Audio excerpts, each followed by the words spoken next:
Yeah, welcome back to another episode of the Format Podcast live.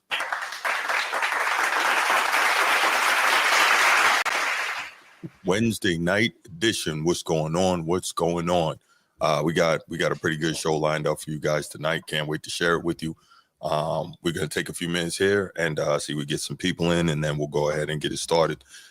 In the meantime, what's good, Transformer? How you doing, bro? What's happening, Bruce? What's happening? Have you calmed down from Notre Dame win yet? No. Okay. Absolutely not. Just had to check. Oh, no, we got another big game Thursday night, man. So looking forward to that one. National semifinal, man, and we'll talk about it in a little bit. But yes, sir. Yeah. No, I don't know if you had a chance to check it out yet, man. I had a lot of fun with a show I did last week or maybe over the weekend. Excuse me. Kind of about the SEC fans and whatnot. I took some I listened to the Paul Feinbaum show and I cut some of his SEC call-ins and I had some fun with that. So it was cool, man. Check that out if you get a chance. I'm pretty sure you did have fun with it. Oh, I did. I'm pretty positive. You was just like that's exactly the whole show. Looking like a bobblehead. Oh man. But yeah, man, doing all right. But yeah, definitely got some good topics lined up today. We're gonna do our playoff pick'em because, as you know, Wednesdays normally the pick'em night for us. So we're gonna do those for the playoffs. We'll follow that up, as I mentioned, with some talk about the college football playoff semifinals, which are scheduled for tomorrow night and then Friday night. So tomorrow night is the Orange Bowl, and then Friday night is the Cotton Bowl. What I expect to be two pretty good games. Josh Allen and MVP. As you know, we've been doing a lot of MVP talk on this show, and I heard something that was really interesting in terms of a really good MVP argument. So I definitely wanted to get on the show and share that with you guys and talk about it a little bit. And then, of course, we got this Shaq Dwight Howard beef that continues on, man. This is insane. These two giants still going at it. Huh? Going over a decade, man. Crazy, right? So we're definitely going to talk about that. But in the meantime, man, if you are watching live or if you're watching the replay of this, man, make sure you hit the like and subscribe button. Make sure you hit it. Make sure you hit the share button. The share button's powerful. Bring more people to the platform, to the channel. Share what we're doing with the world. And let's get it out there, man, because the channel is rapidly growing and we appreciate everybody who's involved in that. We appreciate our members. It's Not That Serious, as well as Laker Nation. Those are our very first two members. So really appreciate y'all. And anybody else who wants to join the channel, don't hesitate to click that join button. But yeah, I guess that's about it. And like I said, we'll give just a couple more minutes and then we'll go ahead and get started. Yep. Oh man, I do have a quick hit though. Now you had a quick hit. Okay. Yeah. On that this article with Charles Barkley.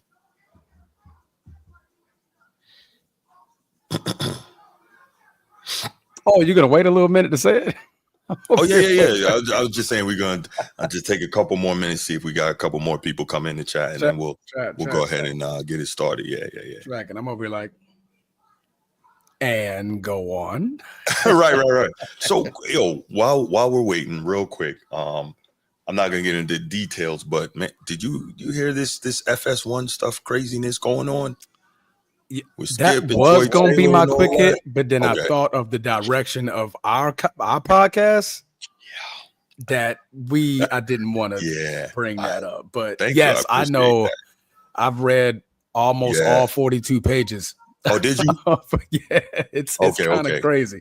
Yeah, it's from what I have heard, and I've heard a lot of it. It is crazy. Where'd you get the 42 pages from? Where'd you get the report? Oh man, just search it. Yeah. Okay, cool. I was just searching. At first, I was searching Joy Taylor because I saw somebody post something about Joy Taylor. I'm like, okay, what's going on? That was wild, right? When I typed their name in, it, of course, the allegations and all that came up, and I'm like, okay. So I clicked it, and as me searching, I was able to find the article and read about it. Everybody she's trying to throw under the bus, pretty much.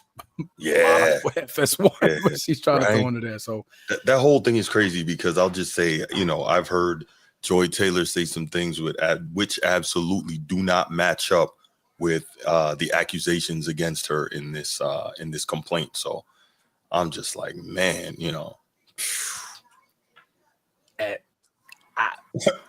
right. Got nothing. Nothing. Okay, so they did flex the game. So they did flex Minnesota, Los Angeles Rams. They're going to be flexing that from Sunday to Monday. So we will have a Monday game. Okay. Donnell Jackson, what's good? Lamar, not Josh, what? MVP. I'm pretty sure that's what he's looking at. I'm pretty sure it's just why do people act like there's no discussion here?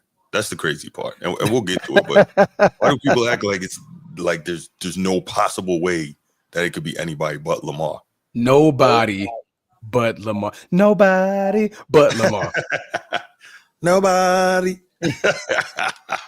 No, but I think when I play this sound that we have, it's gonna be like, damn. It may not change minds, but it might make some people stop and think a little bit, because it's not. I don't think it's nearly as definitive as it seems on its face, based on the counting stats that we have right now. But we'll get to it. All right. Yeah. Let's rock and roll, man. So I only have one quick hit, and I guess recently Charles Barkley was on, they call it Late Night, which I don't even know who hosts that show.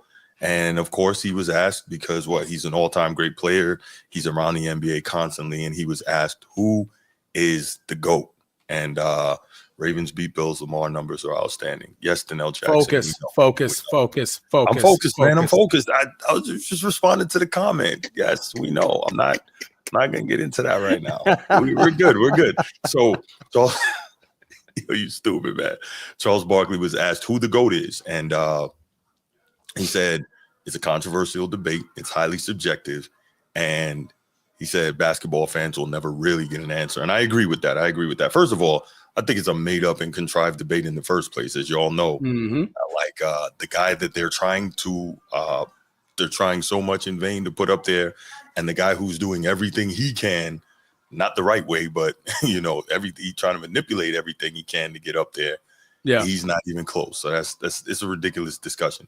So anyway, Barkley says he's a big fan of Michael Jordan and LeBron James, but he doesn't consider LeBron to be better than Kobe. And this is so funny, because it's the same thing we hear over and over again, right? Now, I'm a LeBron hater, right? I don't know anything. I wake up every day to hate on another black man, blah, blah, Absolutely. blah. You all know the nonsense. Cool. Correct. But why is it? Okay, so I don't know anything. So they always tell me leave it to the players. But why do the players always put Kobe ahead of LeBron? You're a Kobe guy. You tell me, Transform. Because Kobe's better. I know why.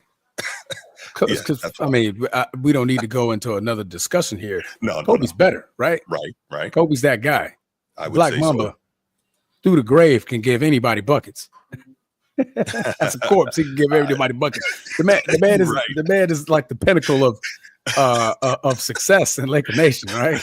He be out here like the Walking Dead, shooting Jays. Bucket. Straight work. Absolutely. No, you're but right. No, man, right. From a skill perspective, from a championship pedigree perspective, yes, Kobe all of that, better. Man. Like Kobe is better, right? I mean, like I said, you watch Kobe from since he came in the league in '96, him, almost like played like that Robin to Batman kind of role, but then ended up becoming Batman and Batman, or Batman and Superman, right? Yeah. And they formed Batman and Superman. That's a better analogy. I mean, he came up and became, Batman and Superman. Yeah, at first, it was more of like a Robin role. Yes. And then he, didn't last that way for long. It didn't last that way for long at all. Because he wasn't going to allow that. I'm sorry, I keep cutting you off. No. You good, man. But just watching how he put every ounce of blood, sweat, and tears on the court, on the practice squad, on before the game, after the game. He just aimed to get better. Through his skill set, through his play, through the way he, talked to his teammates, even, you know what I mean? So, all those aspects are, by far greater than, what LeBron is as a player. LeBron with all the accolades, absolutely, to his own right. That's great. And stats, that's amazing. Tremendous amount of stats. He's going to have, he's going to be top of a lot of lists by the time it's all said and done. And, shout out to his greatness. This is his first season where he hasn't scored. This is his lowest scoring average season since he was a rookie, and he's 40 years old, right? Like, come on, man. Like that's tough. That says a lot to your durability. You're able to stay in the game and able to keep pressing forward even at an age that he is. Like, I mean, at the age that he is now. But Kobe, like, match for match skill set defensively was just better, man. Just better. Yeah. I mean, people forget that there's two sides to the game, offense and defense. So that alone puts Kobe over the top. Yeah. But I just think it's so funny that players, like, almost without fail, put Kobe ahead of LeBron. There has to be a reason for that. There just has to be, and it was harder to guard him. Yes, exactly. Yeah. Now, Charles Barkley, when he answered that question, he more so chalked it up to Michael and Kobe's mentality. But I don't think that's it. I think that's the easy way out. Maybe he doesn't want to say it because LeBron is still playing and, blah, blah, blah. But at the end of the day, like, all you have to do is watch him. Like, LeBron is so much less skilled than Kobe. He just is. Like, there's just no way around that. Not far. And again, that's no shot to him. He's had an incredible career, but like, certain things are just what they are. So, I thought that was interesting. No. I mean, he's not wrong. No, he's not wrong. Kobe. I just said it like everybody. Yeah. Like, yo, because like I said, when you Marbury just recently said this, like, the other day. When you put Kobe in isolation, buckle up. Yeah, he's gonna make you work for it, right? What I mean, whether he's at the 3-point line, whether he's in a post, fast break, all of that. Like, you got to work for it. LeBron, you don't necessarily have to work for it one-on-one. One-on-one, you can slow him down because he doesn't have a handle. That is, nowhere near as great as Kobe. He doesn't have a post hook. He doesn't have a post fade. I mean, he's developed a soft one after, over the years, but it's still nowhere near the, caliber of what Kobe did it. His footwork is terrible. Yeah. So he can't get shots off. Yeah. Oh man. Pivot, spin, pivot, throw it off the backboard, pivot. Right. Step through, up and under. Step through, Kobe had all those moves, man, in his arsenal. Now, granted, Bron got it done his way, and I always applaud Bron because he just bullied his way through it. Like, you know what I mean? Like, no handle at all, one dribble, I'm putting my head down, I'm going through your body, and contact to the rim, layup, dunk, whatever the case may be. And over the course of, him getting older, he developed somewhat a better 3-point shot than he started off with in his career. No question. But he scored his own way, but skill wise, I mean, it's not close. You got to be blind to not say that Kobe's better than him. But there's a lot anyway. All right, we're not gonna go down there. Quick hit. Quick hit. Thank you for the quick hit. Thank you for the reminder. All right, that's nobody got the timer on. All right. Let's oh man, I didn't even. All right, so we'll get into the main topics now. I didn't even get my schedule up for the playoff pick'em. But man, this is where it gets this is where it gets real, man, because these games, man, we're gonna have some good ones. And obviously because you're gonna have the better teams in the playoffs facing off, right? Okay. Here we go. Well, let's see who. Nino, what's good, bro? Thank you, brother. Absolutely. Quick hit. We appreciate that, man. Second round games, Ravens, Chiefs. Well, we got to get into our games first. Easy, Bruce. Easy. That doesn't mean he doesn't know what he's talking about. He's an all-time great still. All right, but let's do this. Let's go ahead and get to the playoff pick'em, shall we? All right. So we're going to go ahead and knock this out. Yeah. A moment of silence for the NFL season, guys. Yeah. Moment of silence. This is going to be one tough time for us as fans of the sport, fans of the football teams, your fans of your Steelers, your Ravens, your Packers, your Commanders, everybody who's, fought their way to the top and got their tickets to the dance. Yeah. We got a couple of more weeks left in us. Maybe one, maybe two, maybe three. Yeah. We got a couple of weeks left in us. Other than that, we're going to be watching about 40 days. Huh? About 40 days or so. I'm just saying for your prospective teams. Oh, okay. I mean, you could get eliminated this week. Yeah. But the season, you're right. You're absolutely right. All right, but we're going to go ahead and get knocked out with the first week of the playoffs. We're in the wild card weekend. Saturday, we're going to have two games that are going to belong to the AFC. We're going to start off with Los Angeles traveling to Houston at 4:30 to battle CJ Stroud. I almost said the Clippers. Chargers are favored by 3 points on the road in Houston. Bruce, for the first game in the playoffs, who are you picking?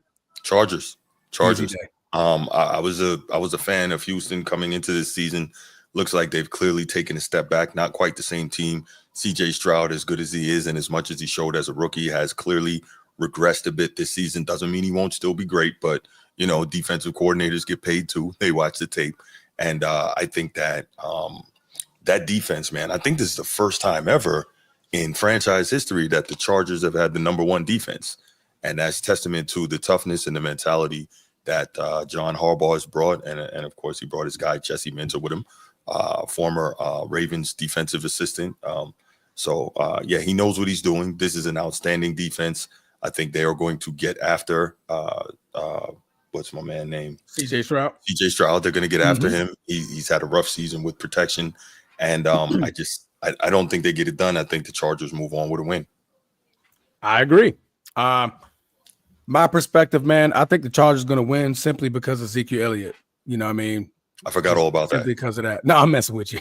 I just wanted to throw that in there. But they did add Zeke. Game. They're going to get him touches. They added Zeke. What they call him? Zeke the Freak? Zeke Freaky? Something like that. Something like that. Freak anymore. There was a time he was. That's long gone.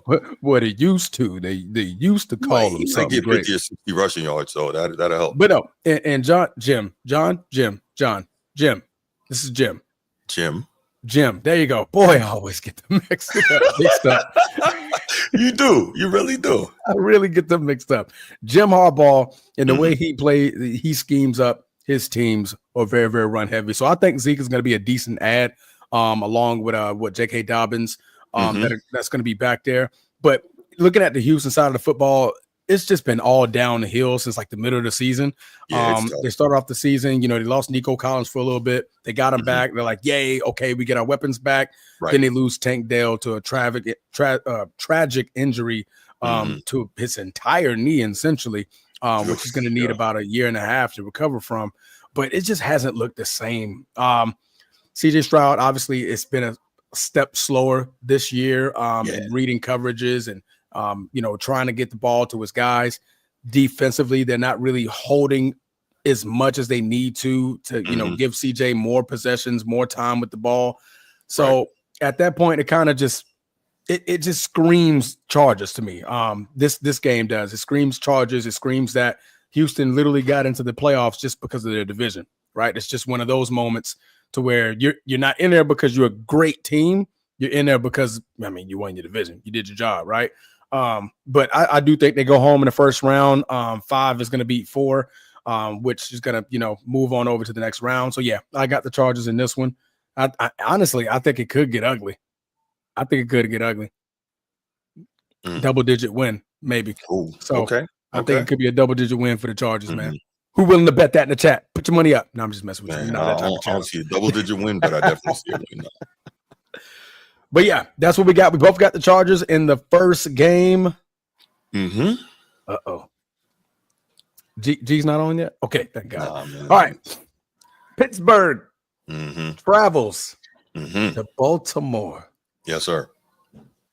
Russell, the Simp Wilson, against Lamar the Jet Jackson. Steve is an idiot.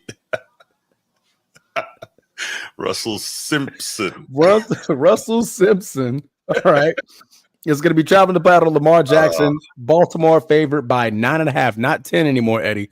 It's down to 9.5 on the road at Baltimore. A divisional playoff game in the wild card round. Yes, Bruce, you got 3 minutes.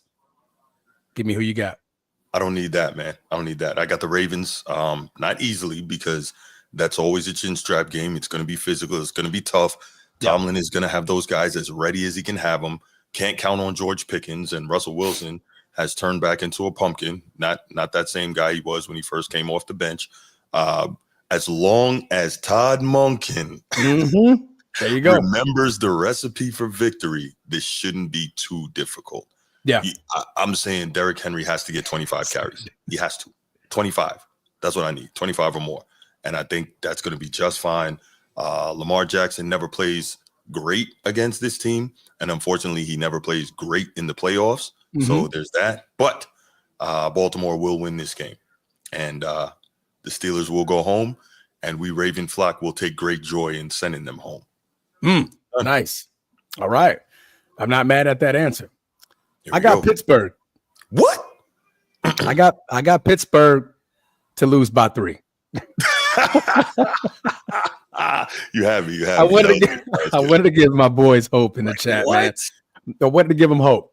I think it's going to be. That spread is crazy work. I might bet. I'm gonna bet against it. That spread is crazy work. I agree. 9.5 points is a lot for not only a divisional rival but a playoff game. Yeah. I think they can lose by 3. I think it's going to come down to whoever got the ball last. And I think Lamar in that Ravens defense has definitely stepped up. They moved a couple of pieces in the secondary to give them a little bit more of a booster in the secondary. And Russell Wilson just hasn't been on his game at all. And I think the Baltimore Ravens could capitalize on that. But I do think, it's going to be a lot of punch in the mouth. You may see about 3-4 fights this game. Just based on just the rivalry of this football game, right? But yeah, I definitely think it's going to come down who got the ball last, and I think that's going to be Lamar Jackson able to drive the length of the field and get a field goal to win this game. So I got Pittsburgh losing by 3 points, man. I didn't mean to do y'all dirty like that. Yeah, yes, come on, B, let's go, Transformer. Yes, terrible towels. No, it's going to be terrible. It's not going to be good, man. This will be their 5th game losing in a row, 5th loss in a row. That's like the only thing that gives you a little pause is like a Tomlin team losing 5 in a row. But you know what's funny? Remember when we did our preseason picks and mapped out the schedule, how we said how bad it was for Pittsburgh down the stretch? We were right on with that one, huh? Yeah, we were right on the money. Yeah, right on the money. They lost the last 4, and it's just been brutal. And they're all great teams. The only team that wasn't a playoff team was the Bengals, and they were the one fighting to get in. So they lost against a lot of all playoff teams to finish out the season, and now they're rolling to the playoffs with no momentum. Just everybody down, looking at Russell Wilson. George Pickens can't catch a cold, in the rain, snow, nothing like that. George Pickens was awful last game, right? He wasn't much to say in the first game against Baltimore. There's not much to say in the second game against Baltimore. So, I mean, George Pickens has told me nothing that he'll be a huge factor in this football game. But I think my faith is in Mike Tomlin to try to keep this thing close. But I just think it's ultimately going to be in a failure as Baltimore gets the ball last, drives the length of the field, and win it by a field goal. 9.5 points, I'm not taking that bet. That's crazy work. Nino says, I'm sorry, go ahead, man. No, that was it. I was done. Okay. Nino says Mike T's job is on the line. I disagree. I disagree. Now, I have heard that the people in that area in Pittsburgh, they are not nearly as much fans of his as the rest of America in terms of acknowledging how great he is. Because I think they haven't, like 2017 was the last time they won a playoff game, despite the fact that they don't have losing seasons. So at some point, something's got to change. But at the same time, like, he doesn't really have weapons. He doesn't really have quarterbacks since then. Like, what is it? He's making chicken salad out of chicken-ish, right? So, I mean, listen. Chicken salad out of chicken-ish. That's crazy. Yeah, I tell you what, though, I'm never going to feel sorry for the damn Steelers. We're going to treat the Steelers like Magneto this weekend. You know what I'm saying? I'm never going to feel sorry for him, despite the respect I have for that organization and for Coach Tomlin. But, that's what it is. Which O-line is suspect, Willie Brown? Pittsburgh? Can't generate enough pressure to get the run game going? I feel like if they put, what's his name? Jaylen Warren? Is it Jaylen Warren? The running back, yeah. They get him some more touches. I think you get him some more touches in this game, you got a better game. I'm not really sold on almost called him Nico Harris. What's his name? Oh, I know what you're talking about. The kid from Alabama. Yeah. But Harris, there you go, Harris. I just don't think he's the fit for how they need to get it popping. I think Warren is he runs like a bullet train, right? And I think he definitely can chunk away at some yards. I think Mike Tomlin may use him more. Ravens got the number 1 rushing defense. That's not gonna happen. They not. It'll be better for the Steelers to use Warren. That's what I'm saying. I'm not saying they're gonna gut him. Oh, okay. I was about to say, Ravens going to strap up, man. Exactly. But yeah, I think they win by 3. All right. We're going to move on. Oh, we got anything else on this? Real quick, Bruce says, is Harbaugh on the hot seat? No. Which one? John or Jim? No, it has to be. Well, Jim just got Jim there. just got there. Yeah. John. And no, John's not on the hot seat. No.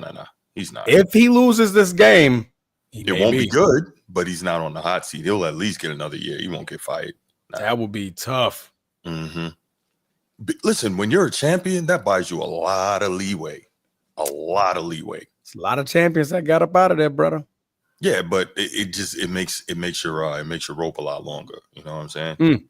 Gotcha. You rope the fall a little bit longer. Like, we'll let him hang a little bit longer. Right. Like, whoa, right, what? Right. All right. We're going to move on over to Sunday, guys. Denver's going to be traveling to Buffalo. Buffalo favored by 8.5 points. Bruce, why do you pick Denver? I don't. I know you don't, man. I'm messing with you. Just got to get a little definitely. I listen. Denver is a much better team than anticipated coming into the season, right? Yep. We see pretty much the same roster as last year, not elite skill weapons, but we see I am surprised at what Bo Nix has been able to do. I was not a believer at all. I'm not a Sean Payton guy, but they have really impressed and improved. That defense is really good, but I don't think they can't deal with Josh Allen, man. I think he's going to be Josh Allen, and they're going to beat him. Ooh, Denver would knock off Buffalo. Buffalo defense is soft. So you want to know what's funny here? We're hearing that, but and I've been, reading stuff online and Twitter and all that stuff, right? It seems to me, I could be paranoid here, the Lamar Jackson fans all want to see Josh Allen lose. Have you noticed that? Just a thought. Just a thought. You're not wrong. And if we take you're not wrong. You're not wrong. Right. It's a lot. Now that I think about it, it's a lot. It's all coming from Lamar Jackson, fans. It is. That want to see Josh Allen lose. Mm-hmm. Dang, that's a great point. That's a great point right there. But I think they beat the crap out of Denver. Rookie lights is bright. They're a championship pedigree franchise, but there's nothing championship pedigree that's on that team that's been in these moments in the last 5 years since they've been in the playoffs. Yeah. So I definitely think Josh Allen goes in there and take care of business, man. He shows why he's going to win the MVP, and this is that game where you like, okay, here's a rookie. I'm about to beat the brakes off this defense because I need to show why I'm the MVP this year. You are a Lamar fan or not? It's the Baltimore Ravens, not just. Don't even try that, Bruce. Y'all don't talk like it's the Baltimore Ravens. Y'all talk about like it's Lamar. It's the Lamar Ravens.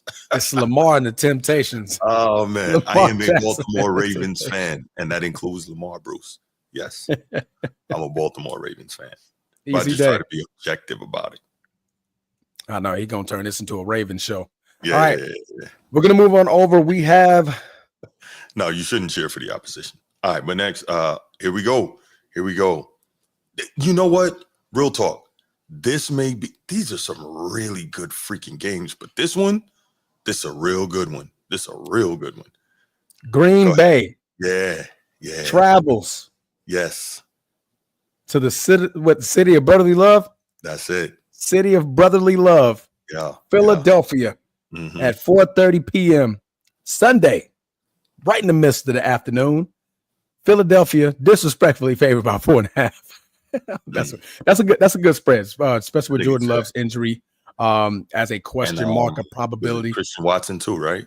Yeah, Christian Watson is out for the season with a torn ACL, which is that hurts us deep. But Green Bay travels to Philly. J-Lo versus Jalen Hurts. Who you got, brother? Yo, this is so hard, man. This is so hard. And I hate to say it, but I got to go with Philly here. I know you did. This is going to be a really good game. Disrespectful. I think Philly is ramped up. I think they're geeked up. I think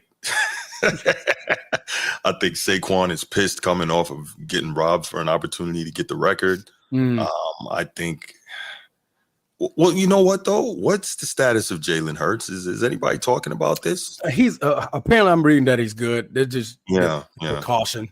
Today I haven't read it today. Today was actually first padded practice.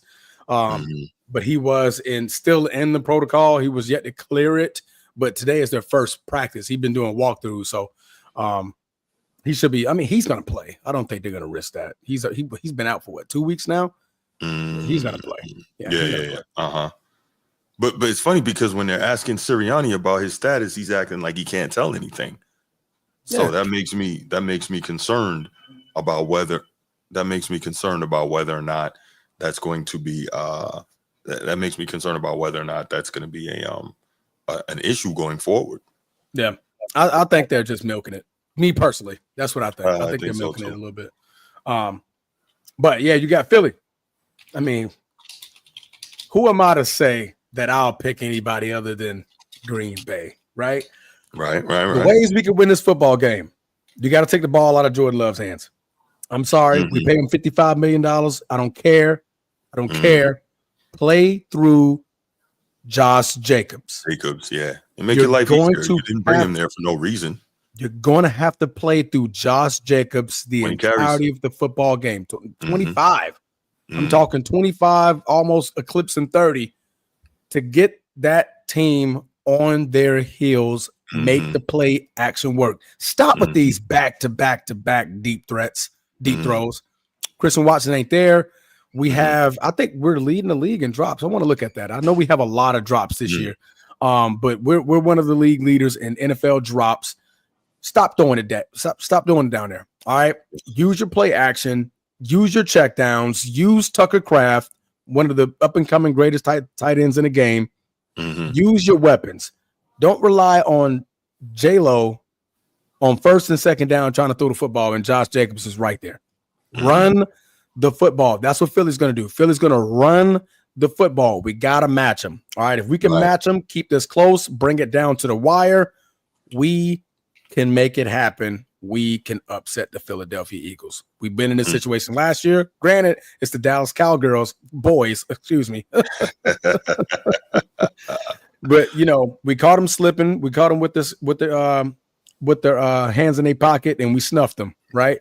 We can do the same thing to Philly if we stick to the game plan. Run the football. That to Philly. Even if you beat them, you can't do that to Philly. Yeah. I mean, not blow them out like that. I mean, that was an ugly game. It was ugly. Boy, if we beat Philly like that, I got a couple of friends in the chat. They're probably even in the chat right now that won't talk to me for like a year. They won't talk to me. Oh my goodness! Right. But that's our keys to victory, man. So I got Green Bay and ride with the home team. Green Bay, go Pack, go. We outside, baby. Let's go. All right. So you got Green Bay. I got Philly on this one. Absolutely. Right. I think that's the only thing we got different so far. All right. This one, I already know what your answer is. You already know what my answer is. You already know.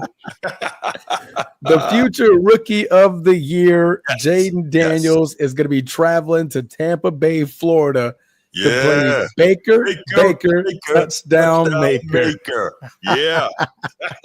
Tampa Bay is going to be favored by 3 points at home. That's reasonable. Bruce, why are you picking Baker Mayfield?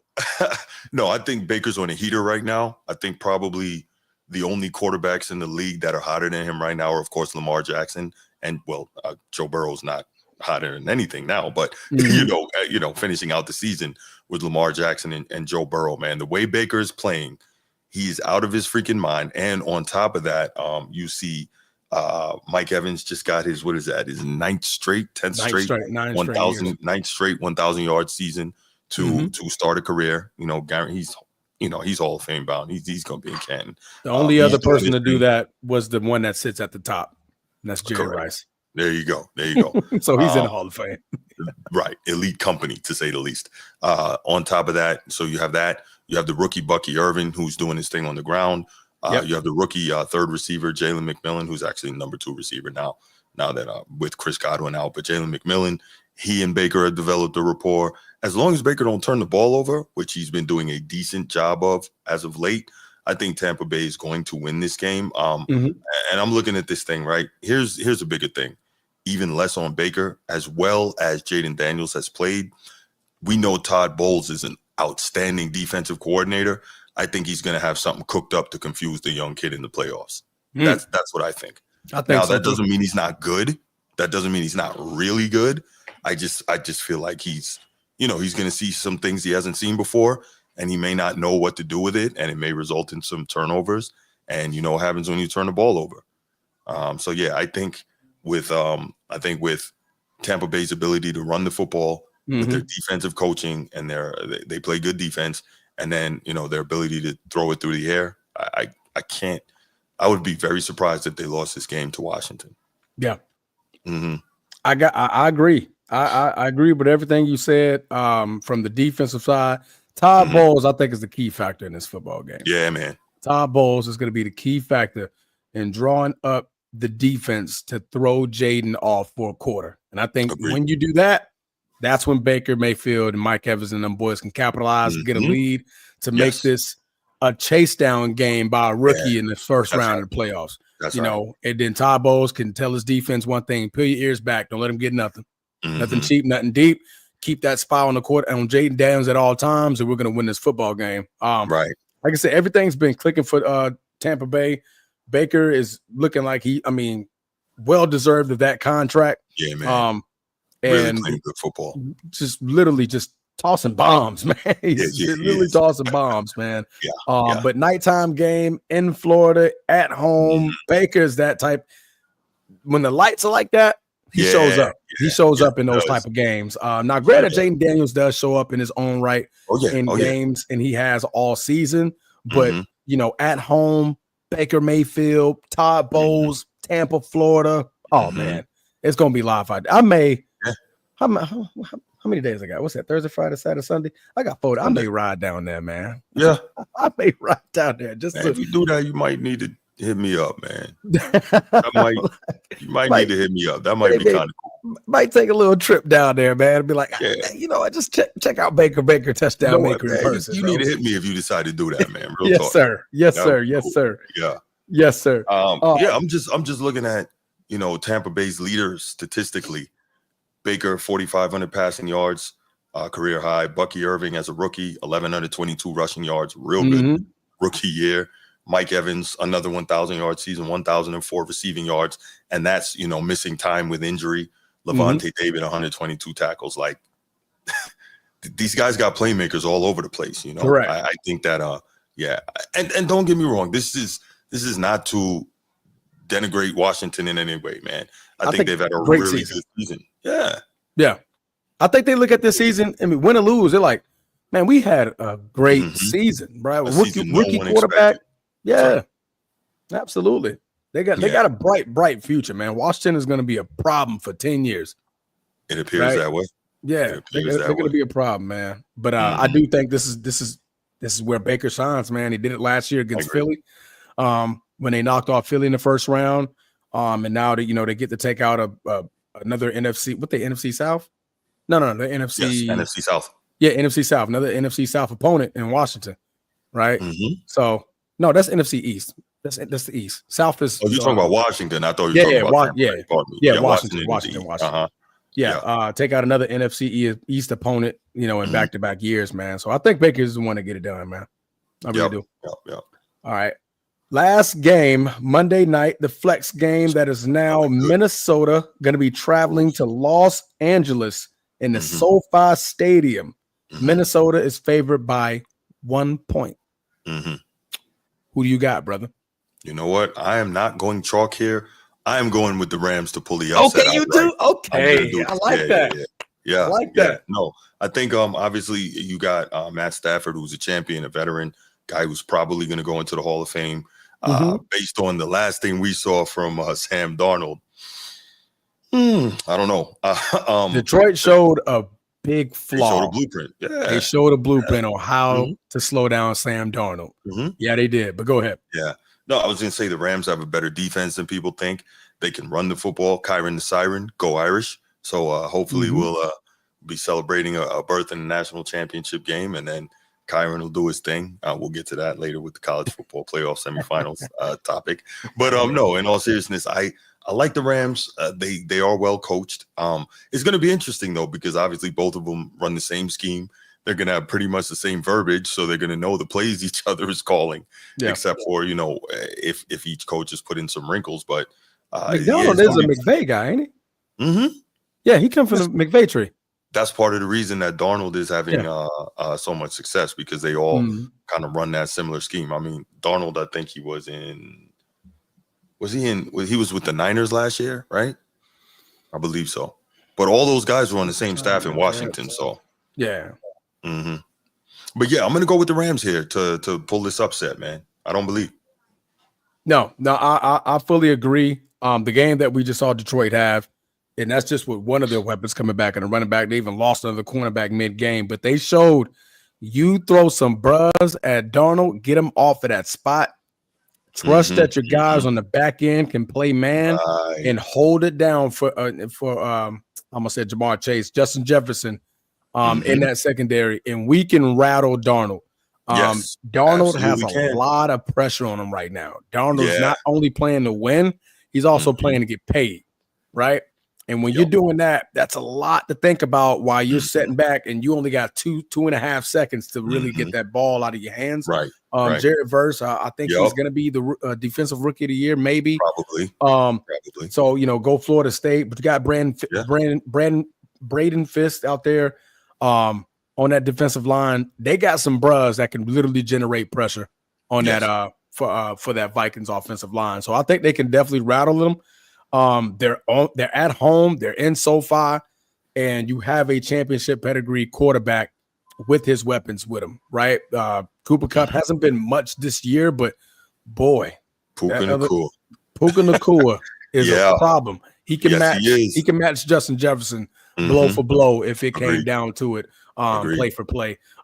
Is your running back better? Kyron Siren? I would say yes. Aaron Jones has been a little banged up in the last couple of weeks. Last week Cam Akers did a little something. Cam Akers played a little bit, but I would trust that Kyron Siren definitely gets a good amount of touches to keep that defense on their back heels. Right. So yeah, I mean, everything to me just points at the Rams winning this one at home. They're seeing that they're also being betted against already, so it's a little bit more fire for them boys to just come in. Sean McVay gonna try to little brother McDonald, not McDonald. O'Connell. So this could be another one of them games. Like, hey man, you know where you learned this from, right? Let me show you something. Let me show you the playbook that I didn't show you. Right. So yeah, I got the Rams. I got the Rams as well in this one, man. I didn't expect that. Okay. Yeah. Interesting. Oh no, I definitely I was waiting to see what you was gonna say, but I'm like, I got the Rams. If he say Minnesota, he probably gonna be shocked if I say the Rams. Yeah. But yeah, I had the Rams. I think the only one we disagreed on was Green Bay, Philly. I mean, for obvious reasons. Right. Yeah, for obvious reasons. Maybe if I wasn't a Green Bay fan, I would have picked Philly. But I can't help that I was born this way. It's hard. Right? All right, man. That is all of the picks. If you guys in the chat, listen up. Put in your picks, man. Let me know what you guys think about what we pick. Do you got the Rams upsetting Minnesota on the at home? Excuse me. Do you got Green Bay upsetting Philly? Do you have Pittsburgh upsetting Baltimore? Whoa, it's some good games out there this week, man. So let us know what you guys think. The number is now in the chat, and it's also on the screen, and it's also scrolling right now. And if you are here, we know you're a regular, and you don't have this number saved in your phone. There's something wrong with you. There's something wrong with you. You're the one that like to work harder, not smarter. All right, sure. Give us a call. We'll wait a couple minutes here. Give us a call if anybody wants to sound off on any of our picks or give us some feedback on their picks. If not, you could leave it in the chat. I do got a question while we wait. What you got, man? Which quarterback is going to throw the most yards this weekend?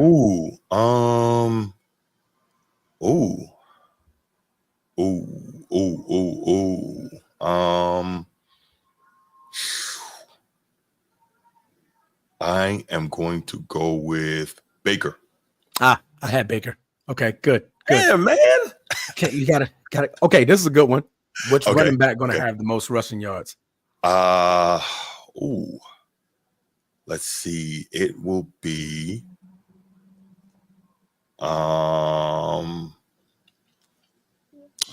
It will be.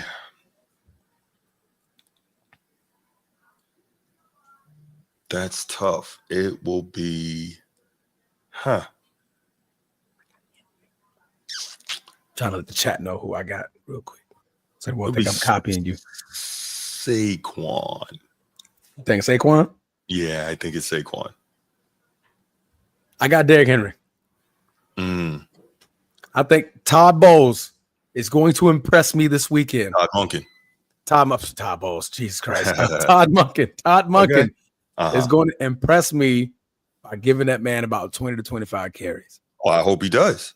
He's going to impress me. And I think he's going to run gashes that fourth quarter. Pittsburgh is going to look ugly. They're going to look tired. TJ Watt's been trying to get at Lamar Jackson all day. And he's going to end up, I would say, 130? 17. Okay. I want to say 125. Okay. I'm going to say 117. I don't want to go over. I'm going to say 117. It may end up like 120-ish, but I think 117. Yeah, I think well, you know where I am on that. They need to run him into the ground if they need to. Nah, seriously though, he needs a lot of carries. All right. Monkey's gonna disappoint me. He may. He's good for that. He's done it before. Shout out to Laker Nation in the chat, our very first member of the channel. Laker Nation, what's good, my brother? But you know what? For Laker Nation, I'm gonna let you rock like that. I mean, I do it every time he comes in the chat, bro. What you new to this? Don't be. I have not noticed it before. I don't know why I'm noticing this for the first time. Yeah, I either throw the Lakers hat on or I throw the LA up, man. All right. All right, let's go ahead and let's move it to the next topic, shall we? Yes, sir. All right. That was the NFL wrap up. Yes. My bad, carry on. Oh, what you doing it? You wanted to do it? No. Go ahead. Okay, because I was going to, segue you in a little bit. All right. All right, so we just wrapped up the NFL Super Bowl, the NFL playoffs, the start of the NFL playoff weekend with the wild card weekend. Let us know your thoughts about that while we continue forward to the college football playoffs. The semifinals are upon us. We got the Goodyear Cotton Bowl Classic, and we also have the Capital One Orange Bowl. For the Cotton Bowl Classic, that's going to be hosted by Texas and Ohio State, with Ohio State favored by 5.5. And we have the Orange Bowl, which is going to be hosting Penn State and Notre Dame, which is going to be having Notre Dame favored by 1.5 points. Two big games. One, I think, is going to be a blowout. The other one, I think that Bruce is going to be on the edge of his seat all bleeping night. Just to end up in the victory stance. And he's like, turning on the Irish podcast, coming on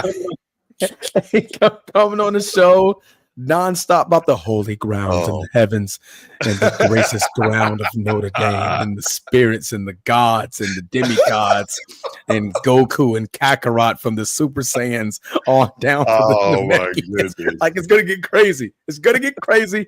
But Bruce, your semifinal predictions.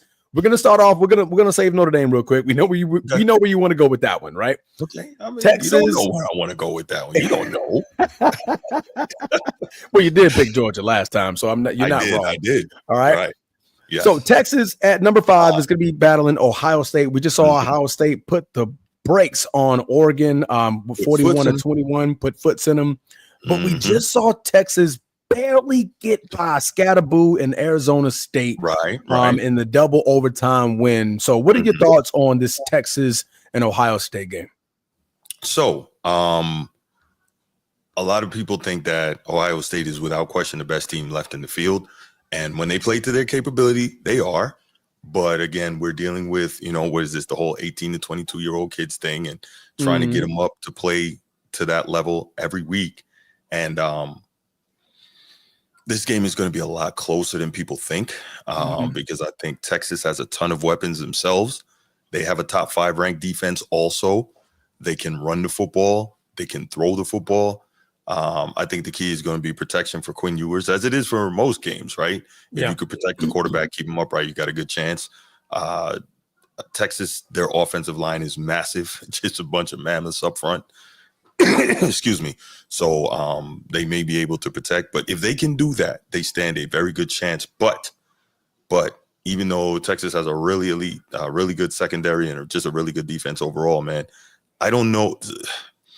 Ohio State has a 2-headed monster at running back, and they have the best wide receiver room in the country, as they usually do.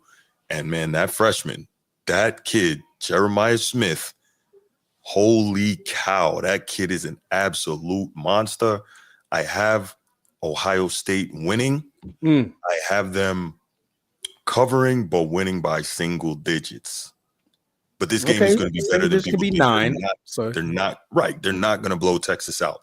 Texas is a good football team. Because even think about it, even with Arizona State like running Texas down and Scatterboo playing hero ball and all that, Texas still made enough plays to get it done, right? Quinn Ewers made the key throws to keep them in it. And then, of course, they got that pick at the end of the game. So, yeah, I'm going to Ohio State here, but it's not going to be a blowout. It's going to be a compelling game. You think it's going to be a compelling game? Yeah, Texas can physically match up with these guys, and they're going to be, I think, the first team that they've played in this tournament that they really don't have a distinct physical advantage over, and that includes Oregon because we saw them just, mollywop, monkey stomp Oregon. So yeah, but I am going with Ohio State here. Close. All right. Mm-hmm. Ohio State doesn't have a Scatterboo, but they got a number 4. Boy, do they! They got a number 4, man. I like that. That was great. I like how you did that. That boy. You got to guard him. Somebody is going to have to put 2 bodies on that man all night. Man. Somebody's going to have to put 2 bodies on that man all night. But I think Howard could definitely, spread the ball even further beyond number 4 and get it done. Texas put themselves in jeopardy a lot again in this Arizona game. And I think Ohio State can go up enough to where we're going to see Quinn Ewers make some more mistakes. That's been his bugaboo. He makes mistakes at the wrong time. We saw him take the big lead against Arizona State, but literally just kind of like crawl or walk his way through the entirety of the second half, and that almost cost him that game, right? But I think Ohio State they got the guys up front just like Texas to match up with them to keep the run game going. But the biggest thing, it's going to come down to number 4. Number 4 is going to be the key factor in Ohio State's win. If they let that man get 2 touches in the first quarter, good night, because you can't let that kid get hot. But I got Ohio State as well. I almost want to say in double digits. You said single digits. You got them covering, which is what, 5.5. So it's at least a touchdown or 2 field goals. Yeah, I do think Ohio State covers, but I think they could possibly push it to double digits, like an 11, like a 12, like something crazy, like a 12. I don't know if I see that. 13, 12, 13. I think Texas has the athletes and the skill and the ability to match up with them guys. I do. I see it being a shootout though. It's gonna be. I think it's gonna be a bit of a shootout. Okay. But I think Ohio State is definitely gonna have the advantage in the shootout.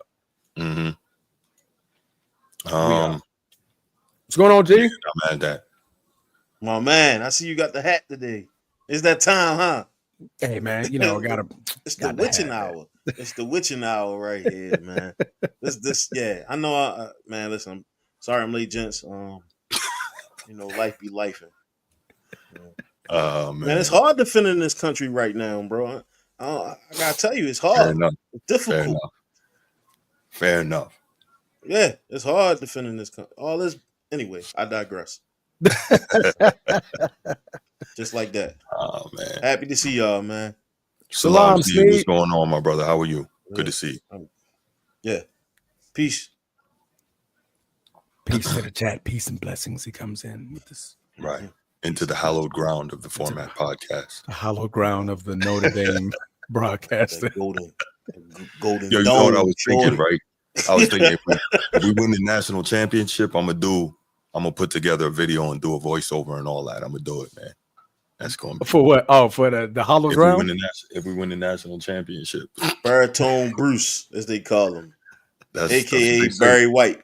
That's what they say. Mr. Secret Garden. Hey, bro. Oh my God. So it's funny, real quick. Yes, sir. I was sitting. I was talking to these guys who was talking about Penn State and Notre Dame and how that's going to be a smash mouth game. It's going to be blood and guts everywhere. Who did you pick? I'm sorry, I missed it. We was just about to roll into it. There yet. We were discussing Ohio State and Texas. Oh, my bad. All right. Yeah, we were just talking about it. We was pretty much wrapping it up though. You got any thoughts on the Texas and Ohio State game? Ohio State. No. Yeah, G ain't watching because Coach Prime ain't in it. Ain't no gold shades. We ain't watching. Hey, listen, Coach Prime messing around and be a Las Vegas Raider next year. Could be interesting. Yeah, he talking that talk like, oh yeah, just I'll pull up me and my sons. I said, wow, that's crazy. Yeah, you're always talking. Who knows? But yeah, man, that's all we got with the Texas Ohio State game. Bruce, did you have anything else on Ohio State and Texas?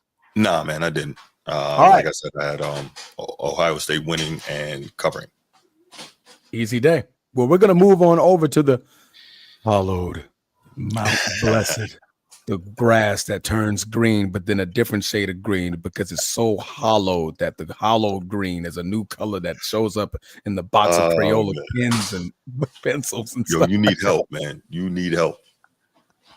You know that, right? Notre Dame is going to be battling it out against Penn State in the Orange Bowl. Bruce, yes. G, the floor is yours. Go ahead, man. What you got? That's on me. Yeah. I like Notre Dame, but I think Penn State gonna win. I like Notre Dame, but I think Penn State gonna win. Yeah. I like Notre Dame though. I like it because they the shiny underdog, and but I think Penn State. They're the favorite actually. All right, Penn State is underdog. Yeah, Penn State's underdog. Mm-hmm. You guys would know. Yeah. Excuse me. I don't know. When I look at it by Bruce's standard, right? They wasn't supposed to be. They wasn't supposed to get this far, and so that's correct. As the host of this podcast, right? Like the fact that they still here, I like Penn State. Okay. Okay. Yeah, I like Penn State. Bruce, you go. Okay, I got Notre Dame. I got Notre Dame, man. I like their defense. I like what I saw from the coaching mind of I just lost his name. Just that fact. Marcus Freeman. Marcus Freeman. Yes. I almost called him Morgan Freeman. I was like, that's not it. But I did something around there. Right. Right. What he showed me in that special teams play, I am rooting for Notre Dame until the dang sun goes down and the moon comes bright and the moon turns back to the sun. That play was superior coaching for me, right? He outsmarted Kirby Smart and won that football game by any means, right? And I think that's what you're going to need. I don't have a lot of faith in Penn State and their coaching staff, but the way Marcus Freeman showed up and just literally outsmarted Kirby Smart, right? Outsmarted Kirby Smart, and beat Georgia as an underdog. Yeah, I got Notre Dame on this one, man. I like their defense.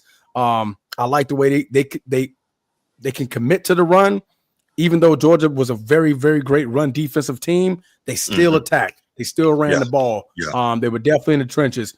Leonard was just hellacious with the scramble, getting first downs and stuff like that. And I think and I think that's what you're going to need again against Penn State. I think Notre Dame's defense can slow them down enough to where you guys can commit to the run and definitely get it done, man. So I got Notre Dame, man.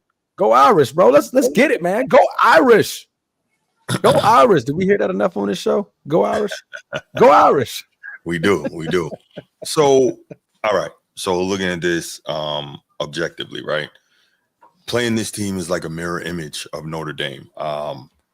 Don't necessarily have the elite guys on the outside, but have an elite tight end, which is what Notre Dame normally has. They have two running backs that can really pound the football. They do a very good job of that. Both of them over 1,000 yards this season.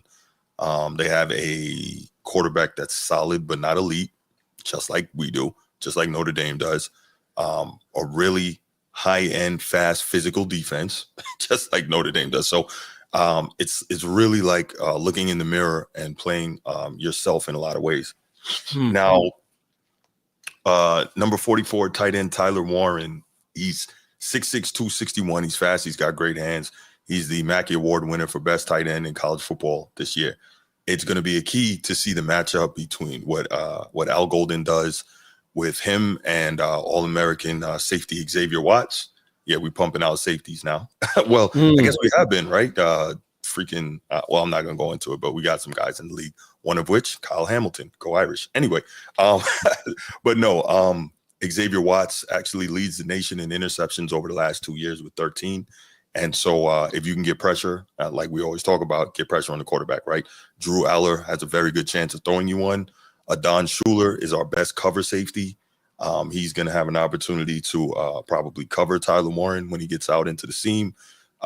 So I think the key is obviously don't allow him to beat you, but Notre Dame they're no stranger to dealing with very good tight ends. They practice against one every day, right? So they kind of know how to deal with a tight end who can be the offensive focus, and that's Mitchell Evans. He was the hero of the Gator Bowl here in Jacksonville 2 years ago. I covered that. Anyway, yeah, and of course, they have to do everything they can do, them being Notre Dame, defensively to stop the run. Because as I mentioned, Nick Singleton and Katron Allen, both of them over 1,000 rushing yards this year, so they can run it. Now, Notre Dame's running back one, Jeremiah Love, he's injured, but Coach Freeman says he's good to go. He will play, probably have a big brace on his knee, won't be the same. But the plus is Jadarian Price, our running back two, Notre Dame's running back two, is he's good enough to start in probably 120 or 125 Division I FBS programs in the country. So it's a drop off, but not a big drop off from Jeremiah Love to Jadarian Price. And then you have freshman Aeneas Williams, who is another legitimate contributor. So Notre Dame, obviously, they got to be physical in the trenches. My biggest concern is at what point are Notre Dame's injuries going to catch up to them? Like, I don't know how much longer they can hang on like this. Now, the next man up mentality has been prevalent for the Irish. They have continued to make plays, no matter who's been on the field, guys you did not expect. And so I think the key is obviously you're going to win the turnover battle. I believe Notre Dame now has the longest win streak in the country at, I want to say 13 games, if I'm not mistaken. So they know how to win. They've been in playoff mode ever since, after the loss to NIU in week 2. They know what it takes. They're well coached. By the way, that fake punt move that you talked about, that play against Georgia, you know what's the name of that play? It's called Got 'em. Got him. I was going to say something like lucky something. I don't know. Yeah. I had lucky in my brain. Yeah, I know. I got him. Yeah, that's the name of the play, right? So Marcus Freeman. I think that's what the quarterback said when he got him offside. He was like, got him. And I think he pointed. He was like, yeah, that's on them. Let's get it. That's on them. So, they've got they've got some stuff, and it almost feels what's the word? Like I don't know about a championship, but a deep run almost seems destined. Yeah. 2 days ago, Coach Lou Holtz, former Notre Dame coach Lou Holtz, turned 88. The last time they won a championship was 1988. Lou Holtz was the coach. You know what I'm saying? It's just all these little weird things happening. I believe they beat Penn State in the Orange Bowl last time they played. It's crazy, but all time they're 9-1. That's the record, Penn State and Notre Dame, right? So something's got to snap here in this 20th meeting. So, but I'm saying a whole lot. I'm going to go with Notre Dame here. Of course you are. Type of what? Yes. No, I'm not like that. I will go because I picked Georgia last time because I truly believe that Kirby Smart was going to outcoach Marcus Freeman just based on experience, big game experience, etc. And I was pleasantly surprised, and I'm glad I was wrong. I don't think James Franklin is going to be able to outcoach Marcus Freeman, and Notre Dame has the two best coordinators in America, if you ask me. Denbrock, who he was Jaden Daniels' coordinator at LSU, coordinated him to Heisman last year. And Al Golden, who I think won the Broyles Award for best assistant coach. That was Broden. It's Golden or Broden? Golden. Al Golden. I thought it was Broden. Okay. Yeah. So he's going to scheme up something, man, and he's going to give Drew Aller some problems. So, yes, Snead, Notre Dame lost to Northern Illinois in week 2. So Notre Dame goes in week 1. They go down to Kyle Field and beat Texas A&M on the road. Huge win. And then they come back home in week 2 and get beat by Northern Illinois. Huge loss. That dropped them from like number 5 in the country to like number 16. It was a gigantic fall in the polls. So they had to fight their way up. They've been winning ever since. They've been dominating ever since. But the point is, I got Notre Dame winning this game And what's the spread? 1.5, you said? 1.5. Yes, sir. Yeah, that's easy enough to cover. They'll cover that. What's that? A safety? Like you? A safety, a field goal. Safety or field goal, man. And that's the other thing. We had the lowest percentage in FBS this year for Notre Dame had the lowest percentage in the FBS this year for field goal percentage, but Mitch Jeter made 3 long field goals in the game against Georgia. So, he was injured a lot of the year. He seems to be back healthy and ready to rock and roll. So yeah, I got Notre Dame winning this game here. I like it. I know it was a lot. Of course, man, we expected to go into a deeper spiel than what we got. Of course, this is your team. This is the holy sacred ground that you walk on, that you cherish. I'm trying to tell you, man, it's much. Different. That place is different, man. I'm trying to tell you. You think I'm being facetious? It really is different, man. You don't know until you go there. Gee, man, we got to go to Notre Dame, bro. We got to. I'm not going. Dame. Listen, sir, I'm not going to Notre Dame. I'll go to Colorado first. I ain't buying it. I ain't buying, dog. I'm selling. I'm selling, bro. Nah, I'm going to Colorado first, or FAMU. Mm-hmm. FAMU is nice. No. Yeah, FAMU nice, bro. Yeah, I go to FAMU if I go to Notre Dame, dog. Bethune-Cookman, Jackson State. My daughter. It's a whole lot of them, bro. Like I go before I get there, huh? Crazy, man. My sister went to Bethune. She went to Bethune-Cookman. Yeah, they get. My daughter go to FAMU right now. They rock down there. Yeah, one of them football games. Yeah, man, that band is crazy. They got another Battle of the Band. The FAMU though. Yeah, Battle of the Band, man. That's it. No shade to Notre Dame. I know. No, yeah. I got you. I mean, I went to Shepherd University. It was different, man. Like the band was different. Matter of fact, I got a story, bro. I don't know if now's the time and place, but if it's not, probably not. Yeah, if you gotta say that, it's probably not. Then it's not, bro. We had to talk about that another day, man. This we might like members only content. So we might have to open up a Patreon for stuff like that. Yeah, we probably should. Oh man, probably should. We need to look into that. boy, folks be in trouble early, boy. Yeah. But that's all we got for the conference finals. Conference finals. The conference football, the college football playoffs. Excuse me, my mind is just confused between the NFL and that's what that is. Yeah, man. Hey, I've got my hat on. You feel me? But that's all we got, man. Let us know what you guys think. We're going to have Notre Dame or Penn State winning in the football game, Texas or Ohio State. What is the spread? Are you going to pick the spread? Would you have a different number that they're going to be putting up points and all that good stuff, man? Different outcome, right? So let us know what you guys think. Phone number is also scrolling at the bottom. We also have it in the chat. We also have it on the screen. For those members who are already members, you guys should already have it in your phone. Right. It should be on your screen on your phone, like all automatic, right? But let us know what you guys think, man. We'll give you guys a couple of minutes.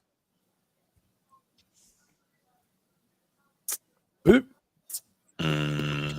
I just do my picks in there too. Yeah.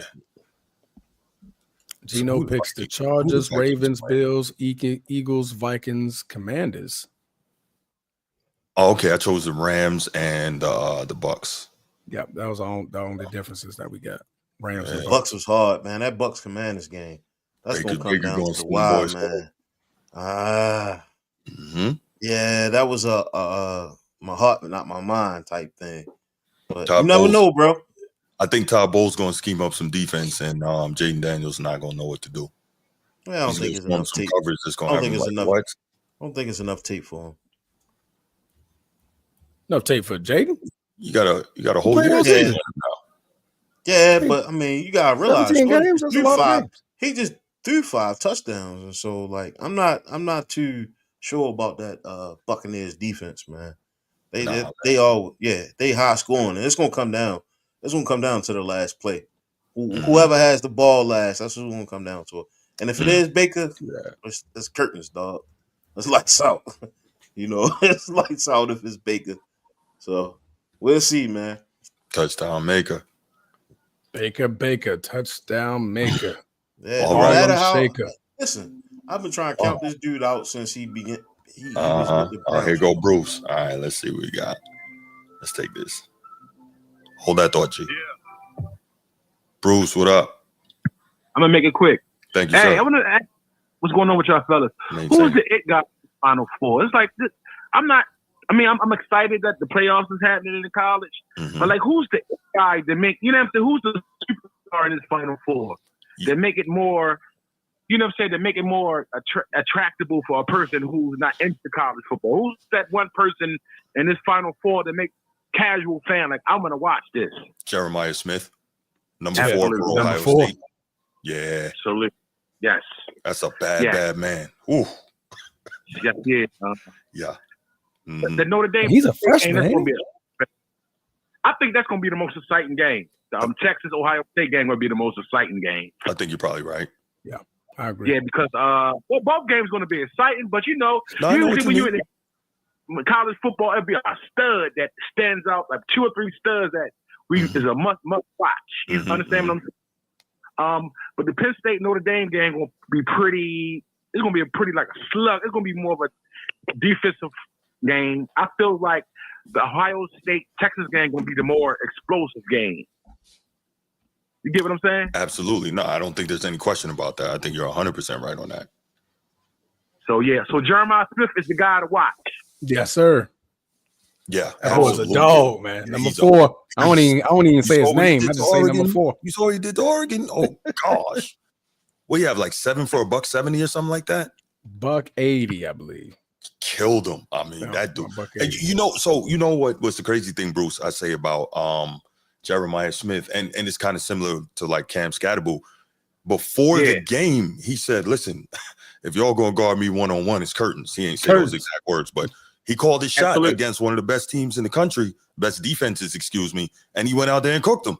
So that's what I love. Yeah, he called his shot. Yeah, what's up, G?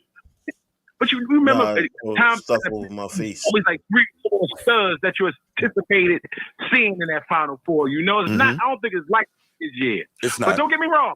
No, it's studs, but it's like those big names, like the names. That's what I was about to say. You got 4 blue blood college football programs. It's beautiful. Beautiful. Yeah.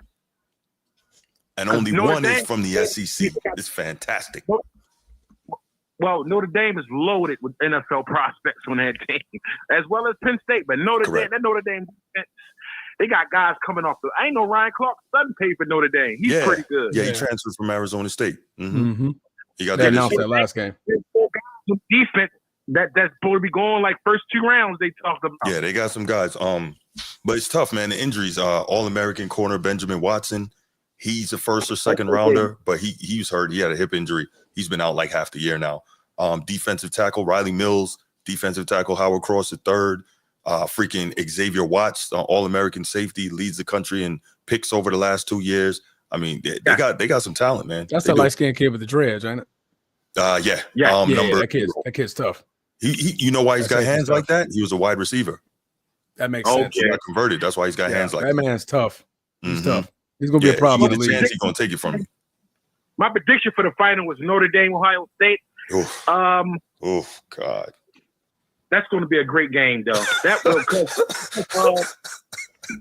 because of the offense and the defense. You feel me? Oh man, I mean, one thing at a time, man. Let's get past Penn State. Let's get past the first one. Yeah, let's get past Penn State. One thing I'm a little shaky about Notre Dame quarterback. It's like sometimes he can't see when he's throwing the damn ball. Which is crazy because he's like 6'3", 6'4". But I hear you. I hear you. But he's tough. He's a tough guy. Very much so. He's a solid guy. Yeah, that's why I would love to see that Notre Dame, Ohio State matchup to see my boy Jeremiah get wrecked on y'all defense. You know what I'm saying? Well, you know what I will tell you is this, and I'm not saying that he wouldn't because I think he's the best player in college football, hands down. I do. But over Travis Hunter? Yeah, man. Yeah, I do. Like Jeremiah Smith is the reason I say that. This dude is a freshman, and he would be the #1 pick in the draft this year. He is a beast. You know what I'm saying? And that's no disrespect to Travis. He played for Notre Dame. No, he played for Ohio State. Yeah, look number 4. Look number 4. That boy tough, man. Oh, beast. They compare Shorty to Julio Jones. This dude is like 18 years old. You see, he's like 6'3", 215, right? 6'3", 215. Yep. He's diesel. Yes. So 7 receptions, 1,200 yards, 14 touchdowns on the season. Mm-hmm. What? What's up, Bruce? Let's talk about the Ohio State quarterback on First Take. I mean, coach.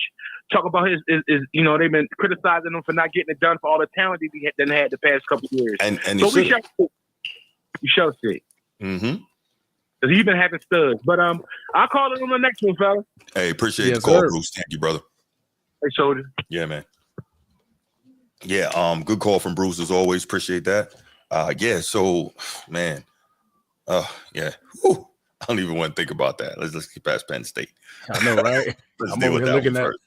I'm looking at number 4 numbers. I'm like, God, he's been showing his behind since the playoffs started. Wait, Laker Nation, you're right. He's only 18. Damn, he might end up like 6'5". You're right. I didn't even think about that. Yeah, he's a monster. For numbers, he's crazy. What did he do so far in the playoffs? What is it? I mean, both his games, he had 100 yards and only 13 receptions. 6 receptions in the first game, $103, 2 touchdowns. And of course, we saw Oregon 7 receptions, $187 and 2 touchdowns. The monster. Monster. Bro, 18. And like I said, what impresses me is when guys call it. They don't start talking when they're doing it. Yeah. They call it shot before the game against an elite defense, and then go out there and smoke them. Like that's real to me. That's like Scatterboo did that against Texas. He said they can't stop me. So I'm the best. He said I'm the best running back in college. Yeah. And my man went out there and worked him out. Pause. He went out there and gave him the business. I'm like, that's crazy. But yeah. All right, guys. So that's college football playoff semifinals, and tune in tomorrow night. And man, look, if y'all want to see me on the show on Saturday, just say go Irish, please. Say a prayer for the Irish. No. In all seriousness, man, regardless of the outcome, it's been a hell of a year for that team. They've gone through a lot, and I'm proud of the way they competed for Coach Freeman. All right. Have they? Okay. I got a quick hit. Yes. I got a quick hit. What do you guys think about the Joy Taylor? We already did that earlier. No. I missed that one, yo. I missed that one, dog.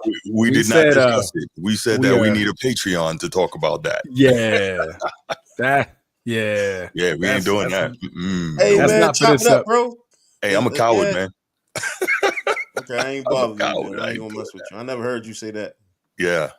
No, on certain topics, I avoid. What's the worst could happen? What's the worst could happen? Lose the channel, get demonetized? Nah, we ain't doing that.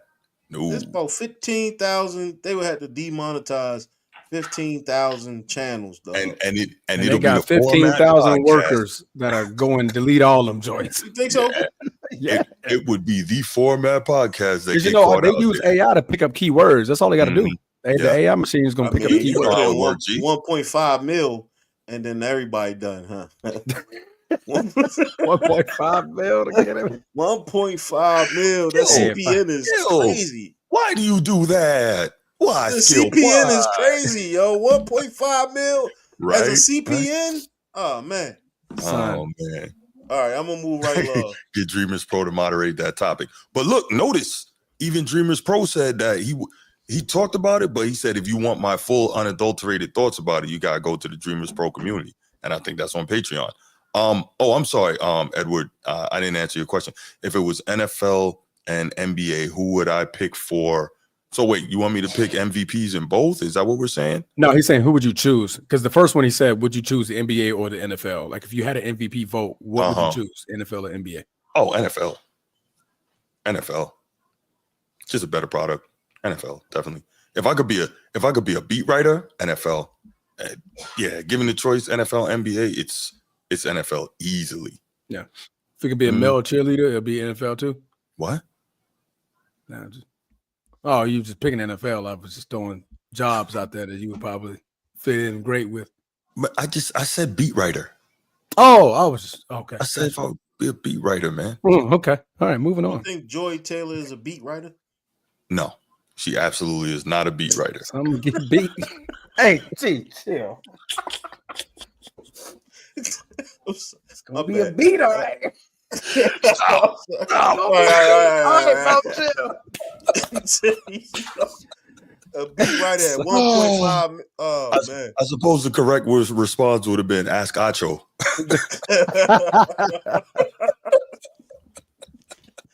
Yeah. Oh, man. We gotta relax, man. We gotta relax. Do we need to relax? Yes, we do. We need to relax. Okay. We gotta relax. All right. Man, I don't think the album exactly, Laker Nation. Exactly. She beating. Oh man, here we go. Yeah, here we go. See, they can go ham in the chat, man. Let me go in the chat. Right. I can't control that. We can talk about it in the chat. Theoretically, it could, but all right, y'all. Let's move to the main event, the third topic of the night. Josh Allen. So we've done a ton of discussion about the MVP. I know where G and Bruce stand on the MVP, and realistically, it's a very strong stance. And I know where a lot of people in the NFL fandom and NFL media and even NFL players stand on this topic. But a lot of people feel like it should be Lamar Jackson, and that's very, very fair in terms of what he's accomplished this year. Just oh my gosh, easy Laker Nation. She's my MVP. Be like, KD out here, you the real MVP.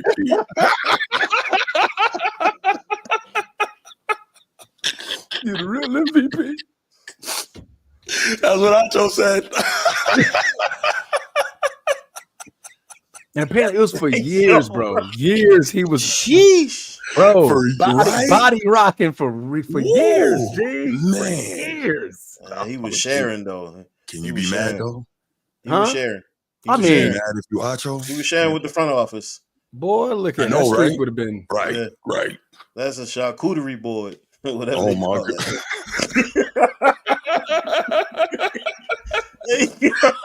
Everybody getting a piece. Hey, dog. Come in and grab your finger foods. Grab your finger foods. That's potato salad, dog. That's potato salad at the cookout. Oh, meat and cheese. Oh my goodness. There's a lot of meat. Okay, I'm sorry. All right, man. Y'all need to behave in the chat so we can stay focused here. All right. So for most of the season, the leaderboard for MVP has been back and forth between Josh Allen and Lamar Jackson. And if y'all remember, we talked about this last week, and I was saying, because I don't want people to think I'm just jumping around, because I know that's going to be said. What I said, and let me make this clear. Stop.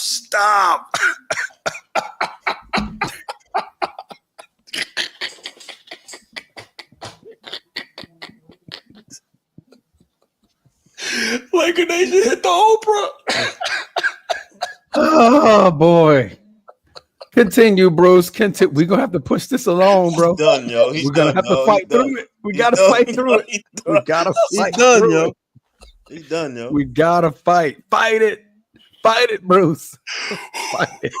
What we talking about? Josh Allen? All right, I give my take on the Josh Allen MVP race. I give my take on the Josh Allen MVP race. You know what? I was looking at this and I said, you know what?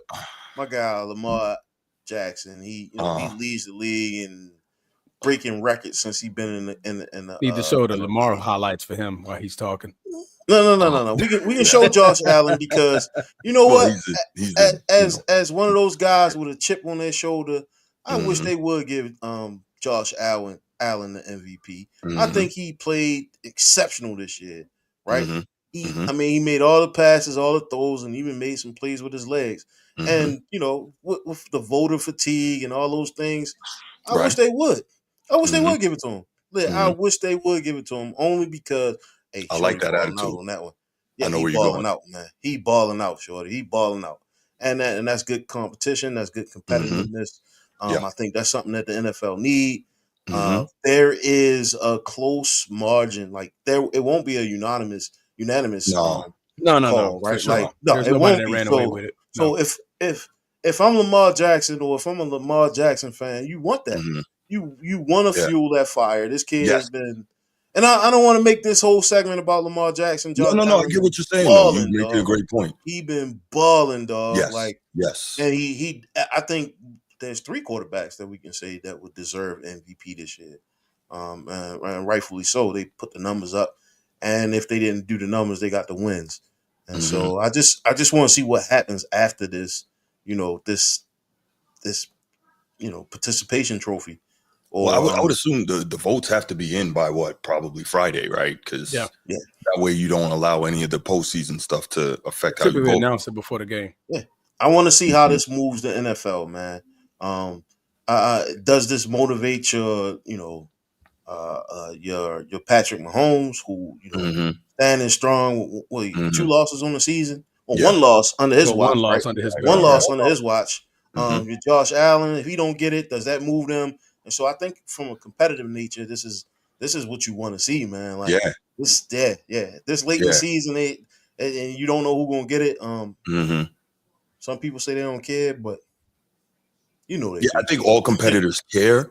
I think they understand what the end goal is, but all the greats care, right? Like if I can take you back to 95 real quick in the NBA. Damn. Remember when David Robinson won the MVP? And who was it? I think Kenny Smith was like, hey, that should have been you, Dream. And he's like, no, it's okay.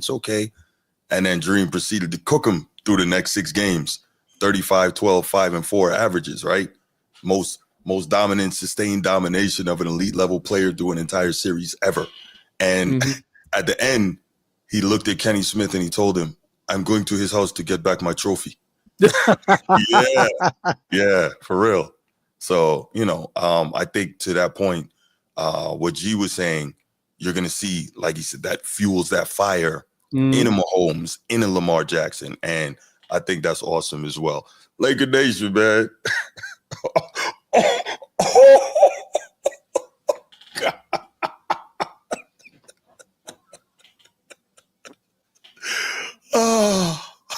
Laker Nation, you got to chill, man. You got to chill. That's not cool, man. That's not cool. Okay, back to it. I think that, that's a situation where whoever wins it, the other 2 guys will be fueled by it, because that as competitors, they all think that they're the best, right? Correct. And so you love to see that. Now, let me be clear here. I'm not mad at anybody who says that Lamar Jackson is the MVP. I'm not. My personal kind of feeling on that is, I don't care if Lamar, even as a Ravens fan, I don't care if Lamar gets MVP or not. All I care about is what he's going to do in the playoffs. Because another MVP, if he doesn't play well and flames out in the playoffs, means nothing to me, right? So I want to see what he's going to do on this part of the you good, man, on this part of the season, that literally where legends are made, right? That's what they always talk about. Playoffs are where legends are made. And so all I care about is, can Lamar Jackson take his subpar play for his level of greatness and elevate it to where it should be to carry his team to where they need to go. That's my concern. So anyway, before I play the clip with some crazy Lamar Josh Allen argument, Transformer, what are your thoughts on this whole thing, man? Yeah, G, go ahead and then Transformer. Also, you gotta look at these defenses, right? Okay. Like, what does that mean when you have to suit up against the MVP of the season, right? And I think the defenses.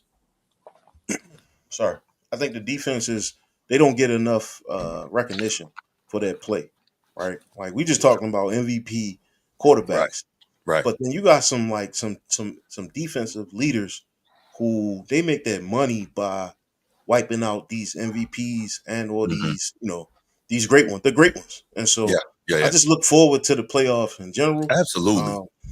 Like I said, I always told you this is probably like the best time of the year for me. Just point blank, period. Yeah.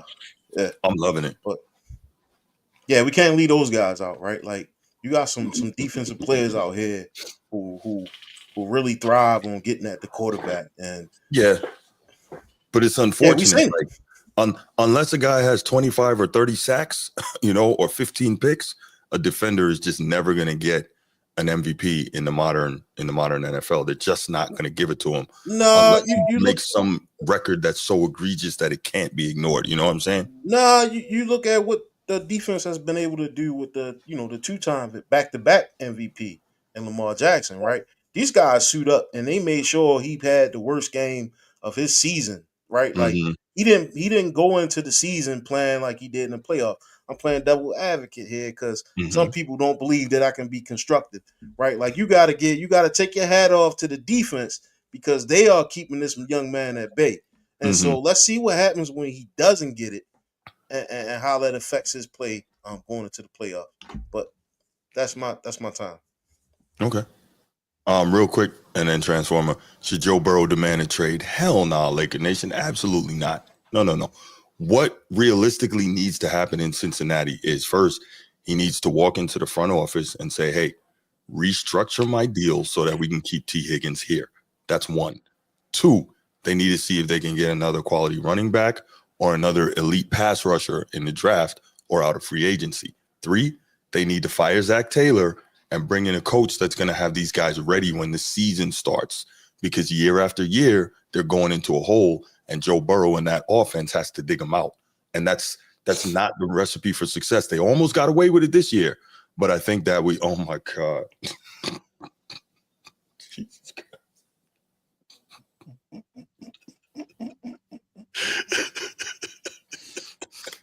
Continue, Bruce. Continue. Continue. You continue. I'm trying. Oh, okay. Where was I? What was I saying? I'm sorry. I was thinking about the trade, but the trade. Yeah, he needs to. They need to fire Zach Taylor and bring in a coach that's going to have a culture and open the season properly, because Joe Burrow and that offense's greatness allows them to get out of holes that they start the season with. But this year they were almost in too deep, and they got to a point where they fought all the way back, but they had to depend on other people to lose to get them in. And that's never a place where you want to be. You want to control what you can control. And so I think that's what needs to happen. Zach Taylor needs to go. That's what I think. I agree. All right, Transformer.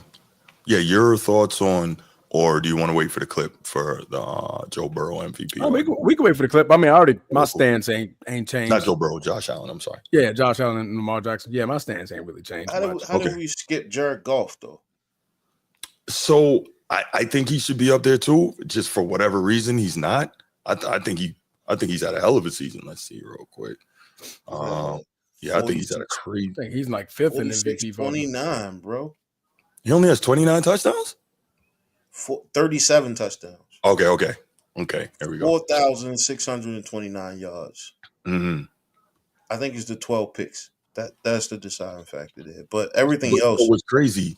12 picks, but 5 came in one game. You know what I'm saying? So it's not like he was really throwing a lot of picks this year. No, I think that talks to how close this race is. It really is. Right? I got you. Yeah, I think that's what it does. Like before, this is definitely MVP. He's top 3 MVP, but I think with those 12 picks, Jesus, and the other guys not throwing as many. Right. That separates him, but definitely. But shouldn't the adjustment be made for, okay, he's got 12 picks, but his team is what? What was Detroit? Number 1 in the NFC. 15 and 2. Right. So 12 picks is not going to kill you. You're 15 and 2. You know what I'm saying? Like, that's what I would think. I wouldn't, Is it a popularity contest? There's some of that. I think so. Correct. Yeah, I think it's part of the reason why Josh Allen's going to get it. Yeah, I think so. Popularity contest. Yeah. Right. But everybody bringing up old shit. Everybody bringing up shit from last year in the playoffs. But man, like I don't know. I digress. Yeah. Lamar, we've just seen this guy get better and better and better as his career is going on. And, I love what I'm seeing, because to the point, there was a lot of negativity about him coming out. And this segment is not about him, but just, discussing MVPs. He's been able to shut up everybody. And you're just seeing there's really no weakness to his game. We just need to see a transfer over, and that's it. But let's check out Dan Orlovsky. This was so interesting, the argument that he made for Josh Allen as MVP. Check it out. In my opinion, the MVP should be Josh Allen. To your point, I was just with Lamar. During the game, he does stuff, and you go, how are you not going to give this guy the MVP? I mean, he's that remarkable. I agree with Shannon's initial point. The conversation around the MVP this year has gotten absolutely off the rails. We should be celebrating these dudes, not pinning them against each other. It should not become some racial divide. They're both absolutely spectacular. One of them is going to win it, and one of them is going to be sit there frustrated, disappointed that they didn't win it. The reason why I would, in my opinion, have Josh Allen be it is, one, to your statistical argument, that is, if we're just going to go off stats, then remove the vote. Just have the computers tell us who is the MVP. MVP is you're trying to subjectively evaluate value and how valuable a person is. Okay, point number one, and this is why, in my opinion, MVP would be Josh Allen. The Buffalo Bills this year, with Josh Allen as their starting quarterback, averaged 3 points per drive. That's top 5 historically in the history of the NFL. Okay? You don't do that as an offense without a 1,000-yard receiver or 1,000-yard running back. The Bills have neither. So to have a historically performing offense without a 1,000-yard back or 1,000-yard receiver tells me that the quarterback's performance is absolutely off the charts. That's number one. Number two, the Bills have 2 Pro Bowls. The Ravens have 9. The value of the quarterback to go and win the 2 seed when you obviously have a lesser roster has to be part of that equation. Number 3, he beat both 1 seeds in each conference, Kansas City and Detroit. Number 4, when these graphs get put up and these charts and we put these things and it only says passing yards and touchdowns and interceptions. Lamar's had an amazing season. He's got more turnovers than Josh Allen. So that right there, that's misleading. And that's why numbers can make them say whatever you want them to say. Lamar has more turnovers than Josh. He has more negative plays than Josh. Josh is the first quarterback in the history of the league to have over 40 touchdowns accounted for, yet under 8 turnovers and less than 20 sacks. The amount of production that he has, yet the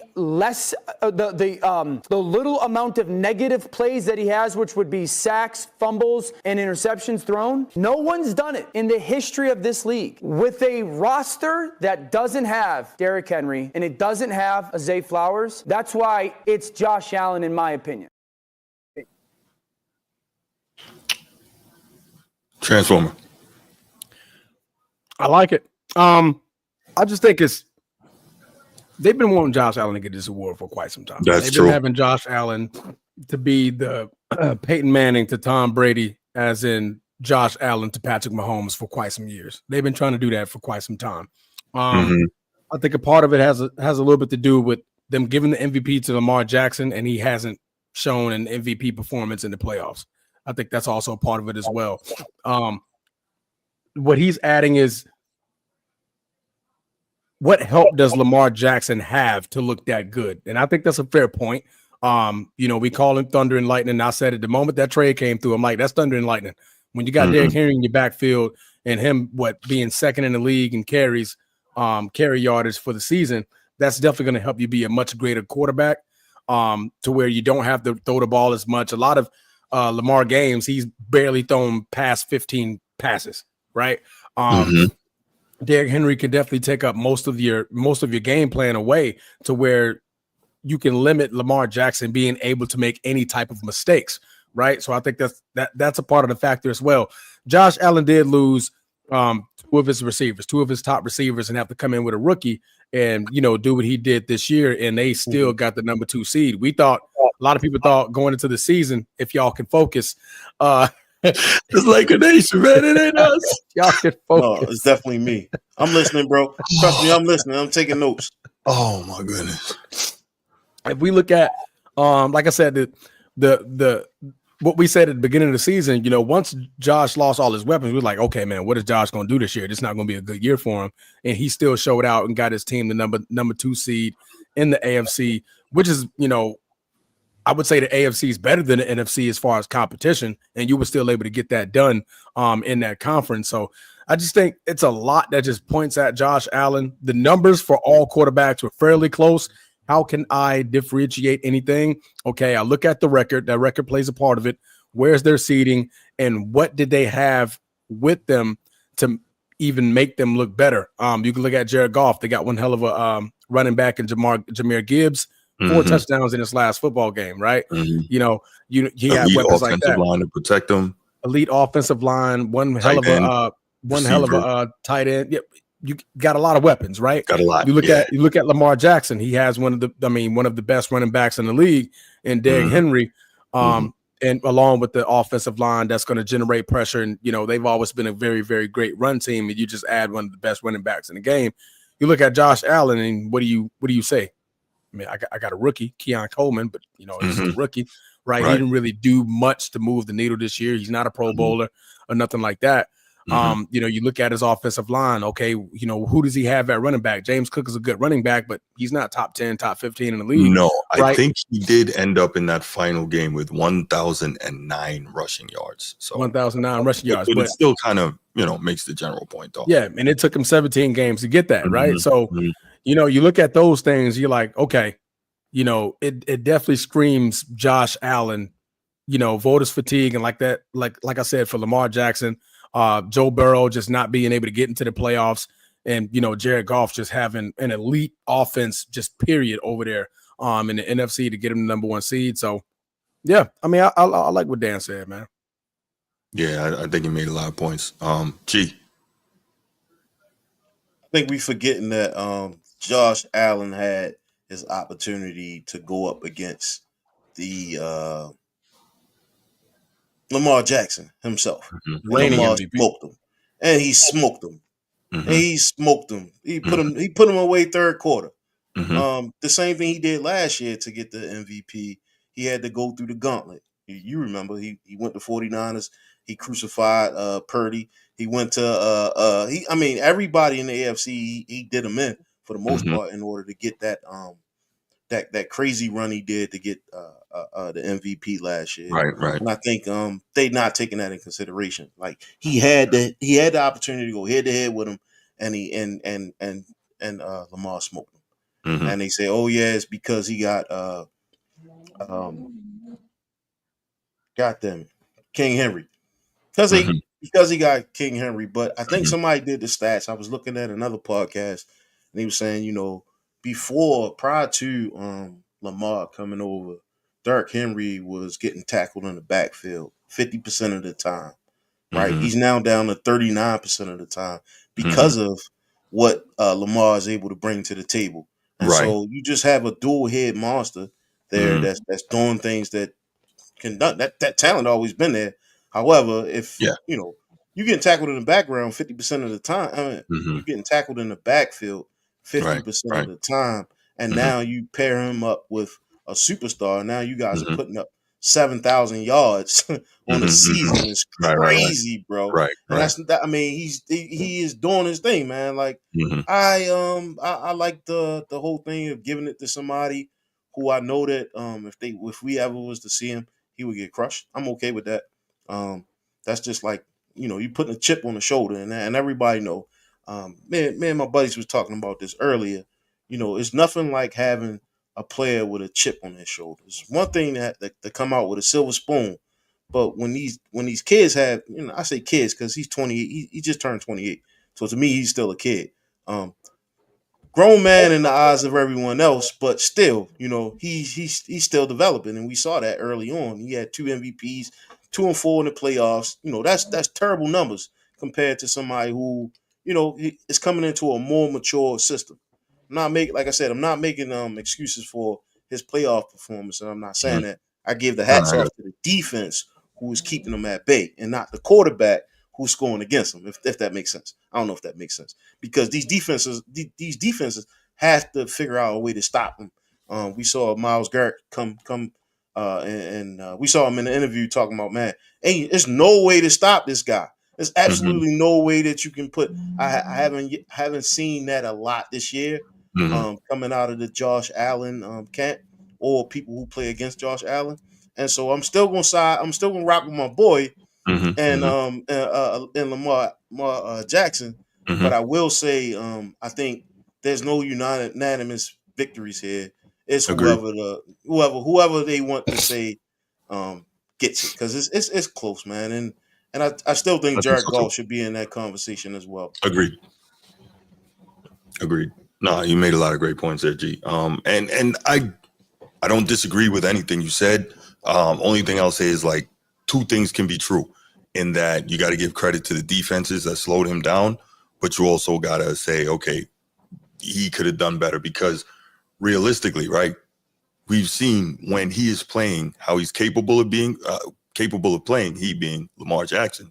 There is no defense that can stop him, right? There's no answer. So I'm just saying, like, with that, two things can be true. Yes, credit to the defense, but he also got to step his game up. But in that case, it's three things, right? Because you also need the receivers need to catch the ball, right? They need to hold the ball. They don't need to turn the ball over. Once a quarterback throw them the ball, they don't need to turn the ball over. And I think key turnovers is what the difference maker for him last year. If we talk about Lamar here, there was a lot of key turnovers and key situations where it should have just been a nil. But you know, as a quarterback, you have to carry that. You have to carry that. That's something that's on you. Not the fact that the defense made stellar plays. Nobody's gonna talk about that guy cracking Zay Flowers on the 1 yard line and causing him the fumble. That is amazing defense right there. We only gonna talk about, you know, hey, Lamar didn't get it done. That you know, and Ray Lewis and all these other defensive players, they made their money, man, making sure these MVP quarterbacks like know that you have to prepare for them. And you talked about Trent Dilfer the other day winning the Super Bowl at 28, a non-factor manager of the game who just handed the ball off, and the defense carried him from the playoffs to the Super Bowl. With the help of Shannon Sharp, of course, but I think Jamal Lewis don't get enough respect for what he's done. But I don't want to take over Josh Allen MVP bidding because he deserves it, right? Like I think there's 4 quarterbacks that should be there and not just 2. Yeah, I agree. The other being Joe Burrow and Jared Goff. We assume. I can't put Joe Burrow there because he didn't make the playoffs. If he made the playoffs, now we got a totally different discussion. No, I was talking to G. Okay. Sorry. Before he blanked out. Yeah. But yeah, in my opinion, Joe Burrow can't be there because he didn't make the playoffs. But all that said, G made a lot of great points. Let's see. What Laker Nation say, when a defense slows down a elite quarterback, the commentators and mainstream media always say the quarterback had an off game.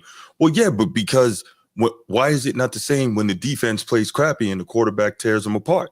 The quarterback gets all the credit for that. So, like, see, this is what happens, man. Some people, I'm not anyone in particular, but some people, unfortunately, a lot of media people and fans, they want it to be that the quarterback gets all the credit when things go well, but none of the blame when it goes bad. And that's not how this works. If you get all the credit, you got to get that blame too, man. That's how that goes. But overall, G made a lot of good points here. I just wanted to share what Dan Orlovsky had to say. I think he made some really great points in terms of what Josh Allen has been able to do with a lot less than what Lamar Jackson has had to work with. Now, some people could argue, well, Josh Allen got, 5 easy wins because he played in a crappy division, right? So there's that. You could argue that. But I just think overall what he's done, and one thing that we kind of glossed over that Orlovsky mentioned, he did beat the 2 best teams in the league.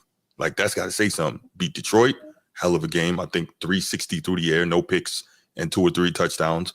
And he beat Kansas City, 260 plus through the air, 2 passing, no picks. And didn't he have 2 rushing touchdowns in that game as well? I want to say he had 1. He had 1 at least. Yeah. So, so I think all I'm saying, I think there's a legitimate argument, and I definitely think that it's going to be one of the closest races that we've ever seen, because it's just hard to ignore how absurd Lamar Jackson's numbers are. But I mean, overall, I don't think he did throw a pick though. Okay. I don't think if you chose either one, you would be wrong. And he had 1 touchdown on the ground. Laker Nation says, what the host of the show say? Not really following. But they're referring to what you said. I believe you said the last podcast. Yeah. When I was saying like you can't control, they tell you who you play, and who you play is going to be what it is, and you can't control whether or not they're good, they're bad, they have injuries, they don't. But yeah, I'm gonna go ahead. Y'all want anything else before we open up the phone lines on this? No, because I'm sure we may hear some commentary on this. All right, let's do it. All right, go ahead, give us a call and give us your thoughts on this, and then we'll get to the last topic. Okay, somebody calling from B More. I don't have this person. Thank you for calling the Format Podcast. Calling from Maryland, Baltimore. What we got? Hello. Yo, what's going on? What's going on? Who's this? This Willie B, man. Willie B, what Willie up? What up? B. It's the first Willie time you B, called. what's up, man? That's my brother, yo. Nah, I called before, Bruce. Don't play me like that. Oh, my bad. I didn't have your number saved. My fault. Yo, it's all good. Hey, yeah. You know what, Transformer? I go ahead and salute to you for sticking by Green Bay. You know, it's always a pleasure getting on here, yo. But it was just a couple things, man, that y'all said about the MVP. Okay. I'm all for like all three of these guys. There's a lot of guys out there that deserve this thing. But somebody mentioned like the Pro Bowl numbers for the team. Right. What? And then I was like, so are we punishing some of these quarterbacks for having for the front office doing their job? So real quick, no, you're not punishing a quarterback or potential candidate for the front office doing their job. But how I look at this, right, is remember, this is not most outstanding player. And I don't know why like this so often gets mixed up. It's not most outstanding. It's most valuable, right? And so it's hard to gauge someone's value if they have a lot of other valuable things around them, right? So if you play on a team that doesn't have as much talent and you get a better result out of your team, to me, that says that you're likely more valuable, right? Because it's easier to still have success without you if you have a lot of elite pieces on your team. That's kind of how I see it. I'm not saying that's the case with Baltimore because we know that Lamar is the engine, or what is it, the drink that stirs, whatever. The straw that stirs the drink, whatever the thing is. Lamar makes it go, right? We know that. But yeah. it is a little easier when you have a whole lot more help around you. I think that's the argument. Okay. All right, cool. So, if we look at the most valuable player, right, and we break it down between, these players, right? So if Josh was not behind the helm of the Buffalo Bills, then, somebody else is the backup quarterback. Does that team make it to where they at? And this is the speculation that we always have to throw in there because it's like, are you the true MVP? Are you the true MVP? Go ahead. I'm sorry. What happened last year? Last year that Lamar got hurt and they still got by with a couple wins and fought? That's one of the things because they didn't win because he wasn't there. So that made him the true MVP. Right. Josh was still there. If Josh was out, would the Bills still did what they were supposed to do? I don't think so. I don't think they could have. Yeah. So, and it goes back to most valuable player. That's right. Yeah, and that's what I want to make sure that we go back to. Most valuable player. If you're not in the game, do you go ahead? Does your team step up to the game? I would think Jared Goff. I know Jay brought up Jared Goff and stuff. I mean, because his Jared Goff numbers is up there. Right. I looked at his numbers. My man, 46. Yeah. His numbers look some of his numbers look better than Josh. He had a crazy year. If you go ahead and do the comparison between those two, only thing Josh got on him is rushing touchdowns. But overall yardage, he got a beat. But Jared Goff is going to be a victim of 4,000 yards of offensive players that plays for the Detroit Lions. Right. I mean, you can't blame him for having an outstanding offensive line. Outstanding wide receivers that can rush and run, 2 running backs, one with 20-something touchdowns, right? The other one with 12, 13. No, so I hear you, and it's not a function of blaming. It's really, I think it's harder to assess value when you got a lot around you. That's all. That's what I think. I could be wrong. I just brought Jared Goff up because I'm just fighting for a better position for Lamar. I like Lamar, I like Josh, and I really do. They both are outstanding quarterbacks, and Josh does a lot of amazing things, man. Definitely with his legs and when he throws. But like, honest to goodness, we never see Josh out of the game, so we don't know if his backup can go ahead and do the same thing with that football team like Lamar did last year. And not saying that they won one, but they were able to go ahead and win some games. They were able to go ahead and sustain. All right, question for you. Does it mean anything to you that Josh Allen has less talent around him and got his team to a higher seed than Lamar did and beat both of the two best teams in the league? Does that mean anything to you? And again, I'm not making a case for Josh Allen. I'm just asking. I'm not going to downgrade his talent around him because I don't want to sit up there and say he didn't have the talent around him because he did force people to go ahead and play better. But we can say the same thing for Brett Favre because Brett Favre found Donald Driver at the bottom of a dang on 6th-round pick to go ahead and make him look great. So I don't know. We don't know what the talent was. They were coached up regardless what Josh has. They were coached up. They're not popular to go ahead and get the vote to become Pro Bowlers or be outstanding. So no, I'm not gonna sit up. I can't commit to saying that Josh played with less talent. Really? Right off the rip. He doesn't have a 1,900-yard running back. Josh played. I'm gonna say this. I'm gonna say this because you picking with you. I think you're doing something. You mentioning things that is true, right? But he only beat 3 playoff teams. If we look at all the teams that made the playoffs this year, he only beat 3. Everybody else was it was a losing season. Well, I mean, but he's got that right there. Like I say, I know. Yeah, You don't get to pick who you play. You don't get to pick who you play, but you get to pick who you beat. And he only beat 3 teams that's winning. He lost to us this year. He got cooked. He beat the Packers, right? That's one. He beat the Lions, the Chiefs. Who, Josh Allen? Yeah. Josh didn't play us this year. He didn't play us this year? We only lost to Detroit, Minnesota. Oh, my bad. I'm sorry. And so Eagles he lost to the Steelers. He beat the Bears. He beat the Jets. The Jets beat him. He lost to the Jets. He beat the Raiders.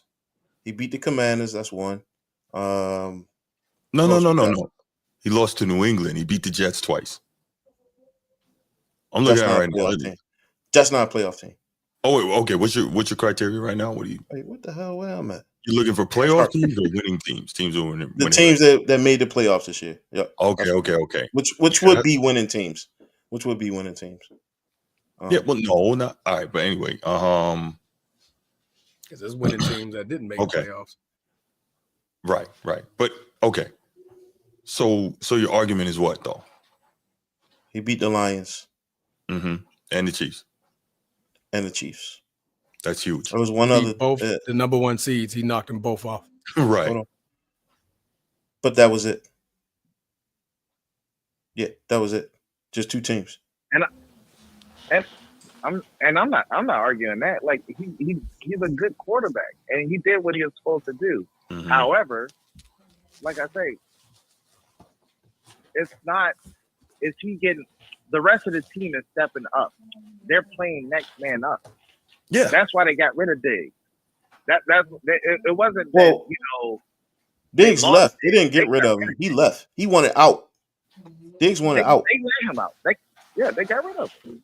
Yeah. All right, So I think we're kind of at a stalemate here, which is okay. And again, I'm not. You're right. I'm not against Lamar winning the MVP at all. Honestly, I don't care because I want him to win the championship. So whether he wins the MVP or not is totally irrelevant to me. It means nothing. The championship is what I'm looking at. But I hear what you're saying. I'm just saying I think there's a fair argument for both involved. But did you have anything else, man? No. I'm just like, go Lions, man, because Detroit pride. That's all I got. Ooh. All right. Well, listen, I appreciate the call, Willie B. I'm gonna lock you in so I know it's you next time, man. Have a good night. Thank you for calling the format. I appreciate y'all. I'm still watching. Later. All right, brother. I think if Jared Goff would have beat Josh Allen, then he would have been in the playoff contention, in the MVP contention. Yeah, that's possible. And realistically, if he didn't have that damn 5 interception game, he would have been in it, I think, too. It happens before. There was teams that there was players who won the MVP that had a lot more interception. And Josh been known to throw a lot of picks, so this is the first year he's been down. Yeah.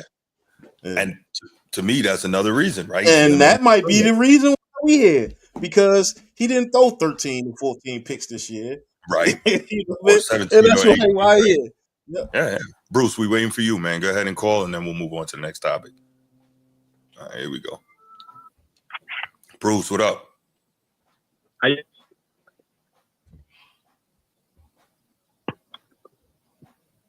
Bruce, you must be in a bad area.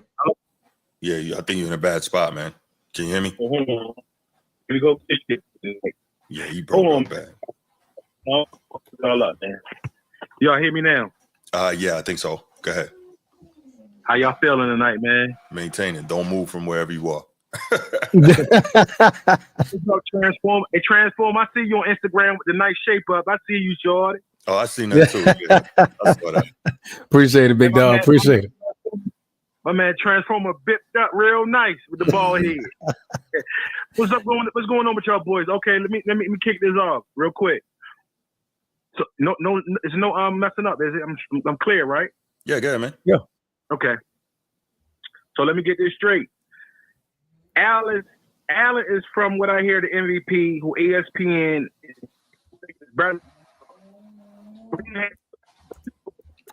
There you go.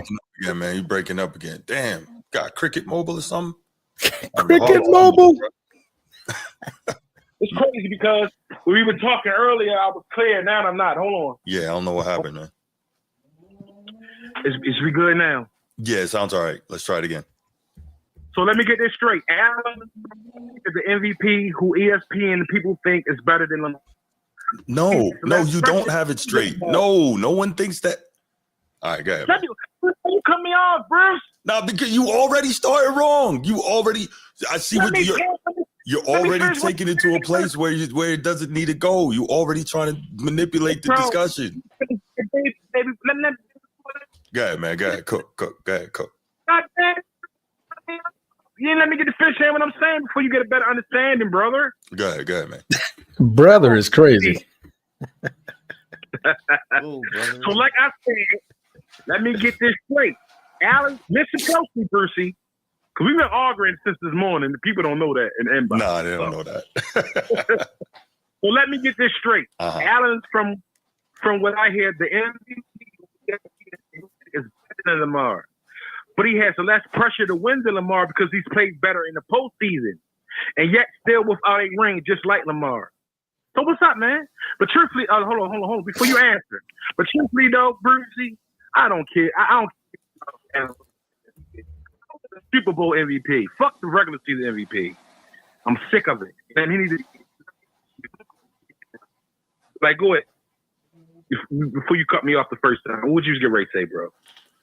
I agree with you 100%, 1,000% that I don't care about the regular season MVP. I want the Super Bowl MVP. Got you. Yeah. No, the other thing I was going to say, because you were saying, you said, let me get this straight. And then you said something about, what was it? That ESPN wants to give Josh Allen the MVP. They think he's better than Lamar. Is that what you said? Yeah, they think he's better than Lamar. They but don't he think has that. Wins because of his playoff success. No.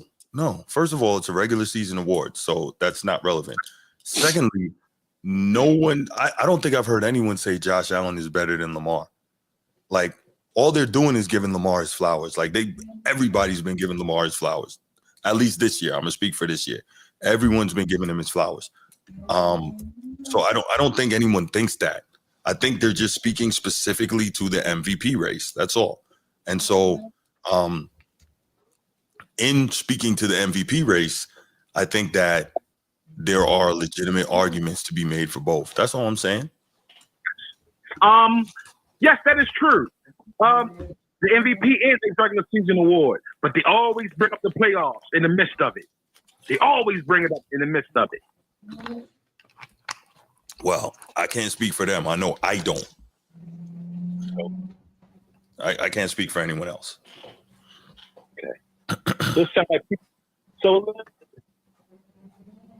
how I'm taking everything is, so basically people are creating an excuse for Allen if he loses. That's all. You know what I mean? But, that's either here nor there. Can I get a quick take before I get off this phone? Absolutely. I ain't going to be long. I'm going to be real quick. Yeah. Sorry, big game. Damn, you broke up again, man. I don't know what's going on. You broke up. Try it again, man. I think Saturday.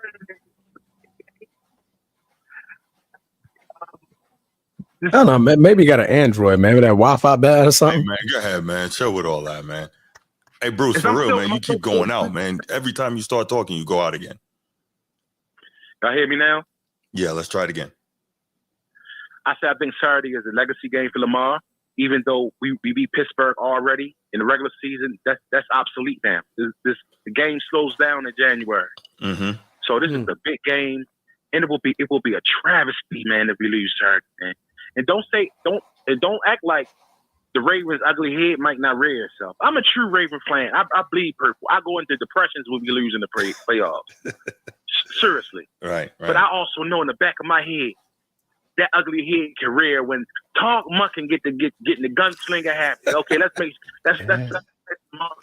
30 times a game instead of giving Derrick Henry the ball 30 times a game. You already know. So we already know.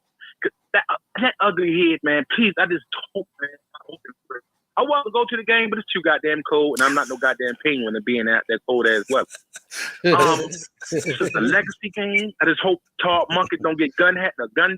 Yes. Don't and cut Derrick Henry carries down, because man, if we lose this game, man, it's going to be a lot of hit. John Harbaugh head will roll if he loses this game. So what you're saying is going to be a lot of slow slinging and flower bringing? Yes, it's going to be a lot of slow singing and flower bringing. Because you also remember 5 years ago, before Lamar got in the league, Harbaugh was on the hot seat till Lamar saved him. That's right. No question about it. Steve Biscotti said verbatim that I was getting ready to fire him. Oh, he said it out loud? Move. Okay. Yes. Okay. When you get a chance, I'm going to send it to you probably tomorrow. Okay. He said it verbatim. Wow. He was going to fire John Harbaugh till he put to Lamar. So Lamar basically saved his career. Oh, yeah. I know what I'm saying? Mm-hmm. And I just don't like how they penalize Lamar because we got Derrick Henry this year. It's not like, hold on, let me talk. Mm-hmm. Like Josh Allen don't have James Cook, who balls out every game too as well. He might not run up at 1,900, but right. James Cook got 1,500 rushing, 1,500 this year. No, he doesn't. Understand what I'm saying? No, yeah, got no 1,500. No, James Cook has 1,009 rushing yards this year. But what's his yards per carry then? How many touchdowns do we have? I'll tell you in a second. Let me pull it up. Say shit. Josh took 12 of them, so he might not have many. James Cook. Pulling up his stats right now. 4.9 yards per carry. That's not bad. Yo, he's got 16 touchdowns? Exactly. Okay. Did not know that. Yes, exactly. So that changed the argument, right? It changes a little bit. Yeah, it does. Yes, it does. So people keep throwing because they putting Derrick Henry because we got Derrick Henry. That's the reason why Lamar balling out like he balling out. Lamar been balling since he been in the league. Well, yes, but I think what they're saying is this, right? And correct me if I'm wrong, right? We are seeing Lamar's game as a pocket passer on a level that we've seen very few pocket passers ever, right?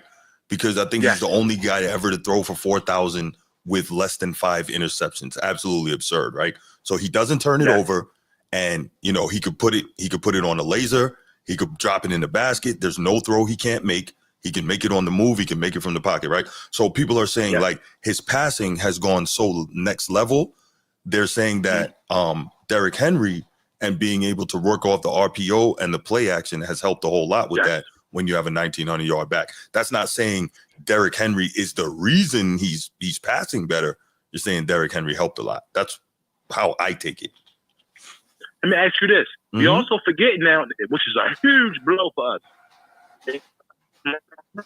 Don't sweep that under the rug. That's not important. Beating them man coverages. Okay, wait, say that again. What was huge for us? You went out and came back. I said, don't forget, Zay Flowers might not play. Zay Flowers might not play. Oh yeah, okay. And that's very important when he's our man coverage beater. Even though he's the number one. Bateman is too. Well, Andrews is too. Likely is too, but still, he's our guy when they send in 8, 9 people. Yeah. That's what I was about to say. Like Andrews and Likely, they do it from obviously different position, being tight ends versus being a damn X receiver. You know what I'm saying? So it's I get what you're saying though. Yes.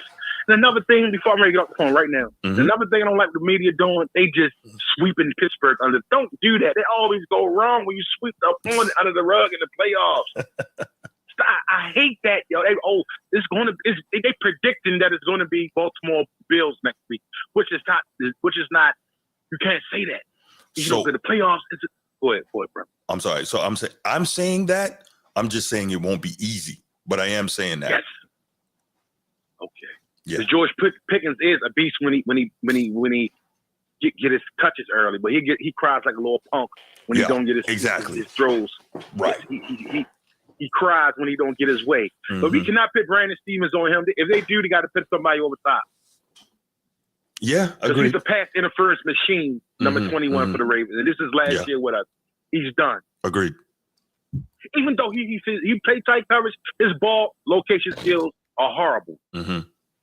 That's fair. That's fair. All right, man. Let me get out this phone, man. Right, I don't want to hear Transformer like, all right, man, moving on.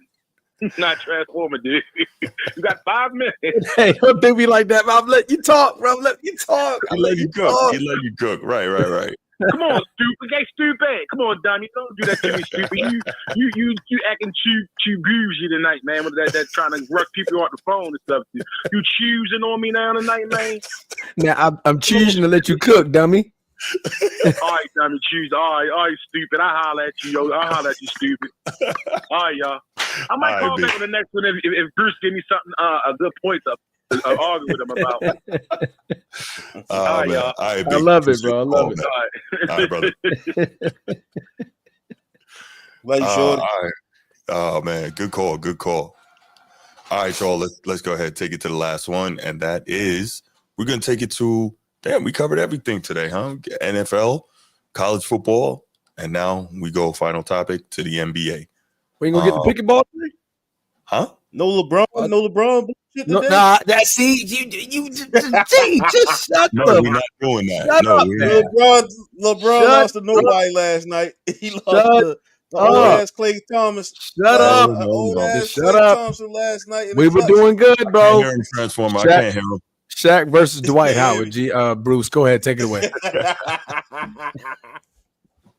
Shaq versus Dwight. Take it away. So, in the NBA, a lot of times we see rivalries between different players, sometimes across eras, sometimes, within eras, right? And it's funny because, like, when they came into the league, I think the 1 and 2 overall draft pick in 92, right?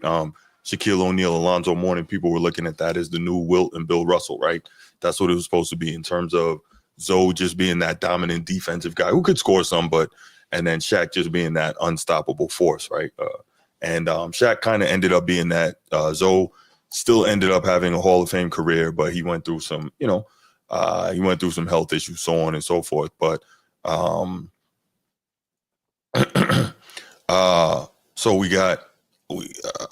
I lost my train of thought. I'm sorry. So yeah, we had a rivalry there, but it's interesting because since Shaq retired, well, I guess more so since closer to the back end of his career, he has, for whatever reason, had a rivalry with Dwight Howard, right? And I think a big part of that stems from when he first came into the league, he being Shaquille O'Neal. I did the Dwight Howard podcast yesterday. Yeah. He was a dominant. My bad, wrong thing. He was a dominant. What just happened?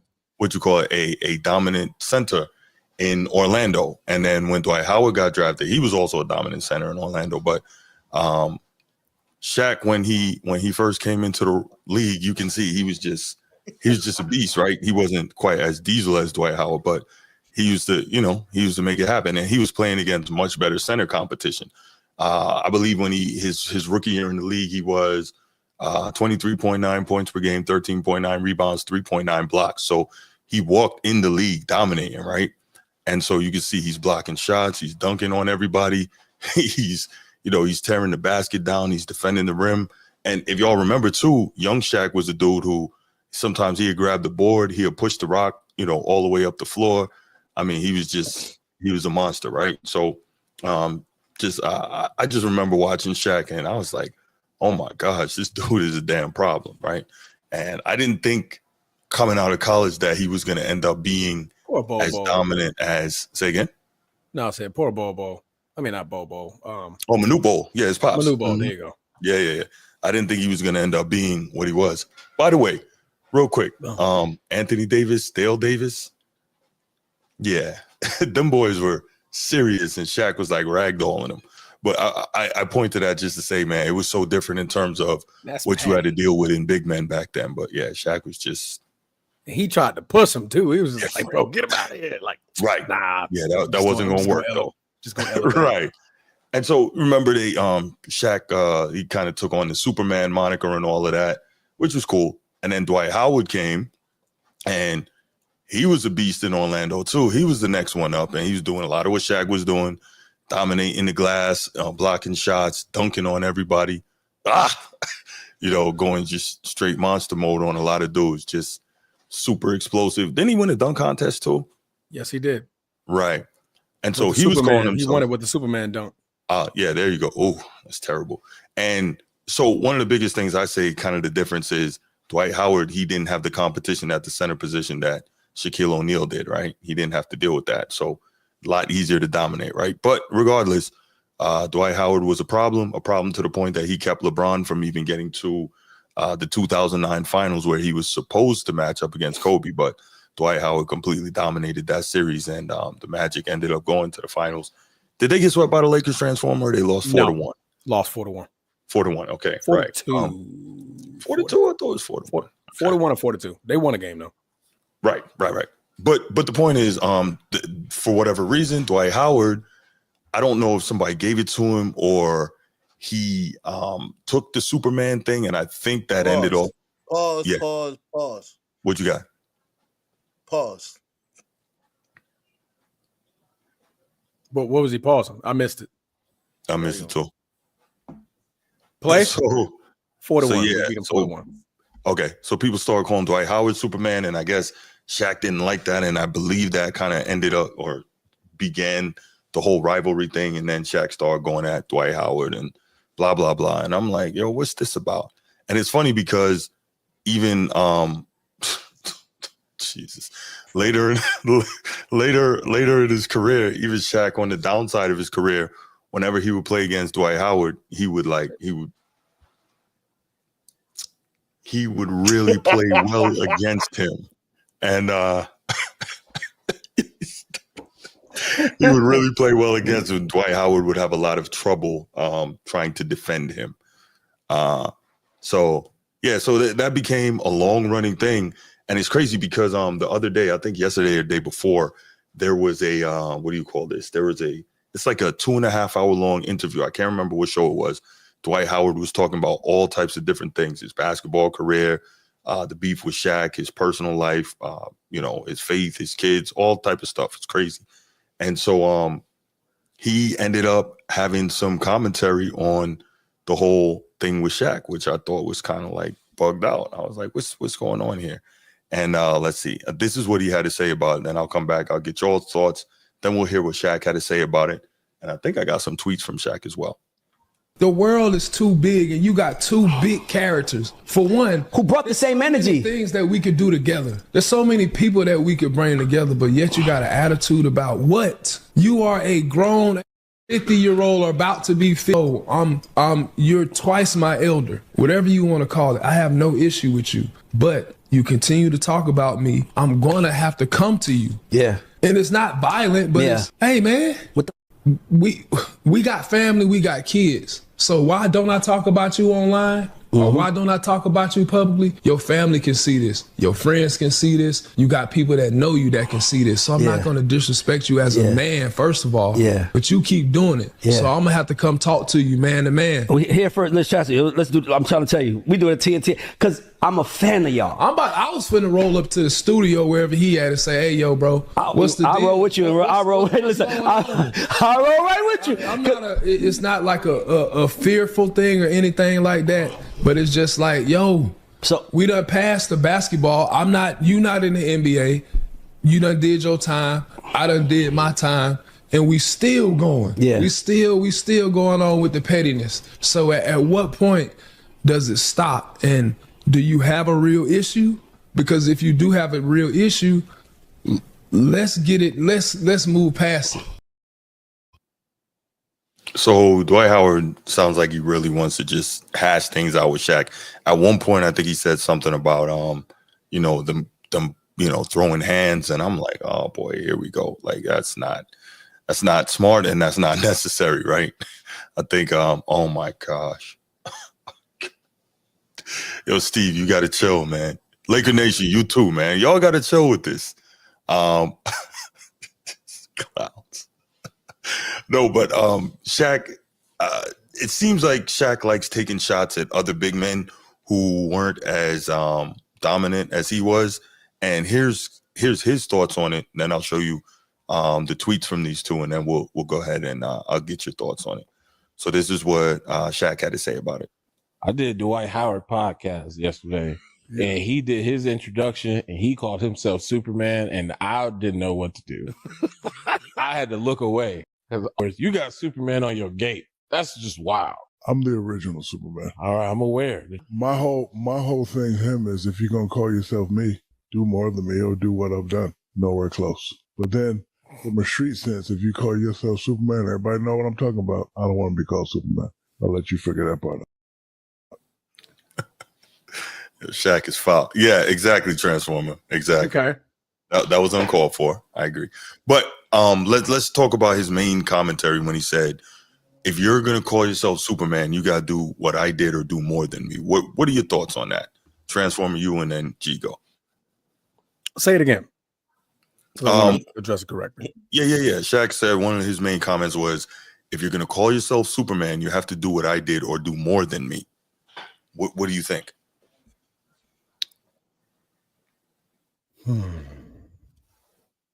I want to go comic book here. Okay. Because in the world of comics, in the DC universe, DC Comics, if anybody in the chat familiar with DC Comics, there are multiple versions of Superman. There are multiple versions of Batman, Flash, all the major characters, right? Let it go, Shaq. Shaq, just let it go. This is just a different Superman. He's not taking your name. The man wants to be called Superman. He idolized you at one point, right? I think so. I don't think Dwight Howard at any point of his career attempted to dethrone Shaq from the Superman name. That's my opinion. I don't think he ever did.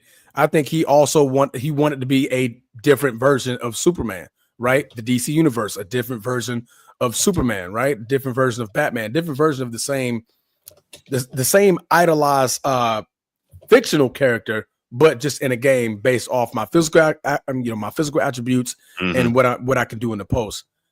To me, Shaq, bro, just got to stop it.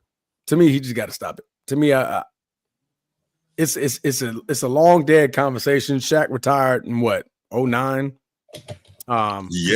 He stayed around for a while, but maybe 2010. 2010 or something like that. I think he was with Boston. Was it with y'all last? Yes. I think that was his last stint.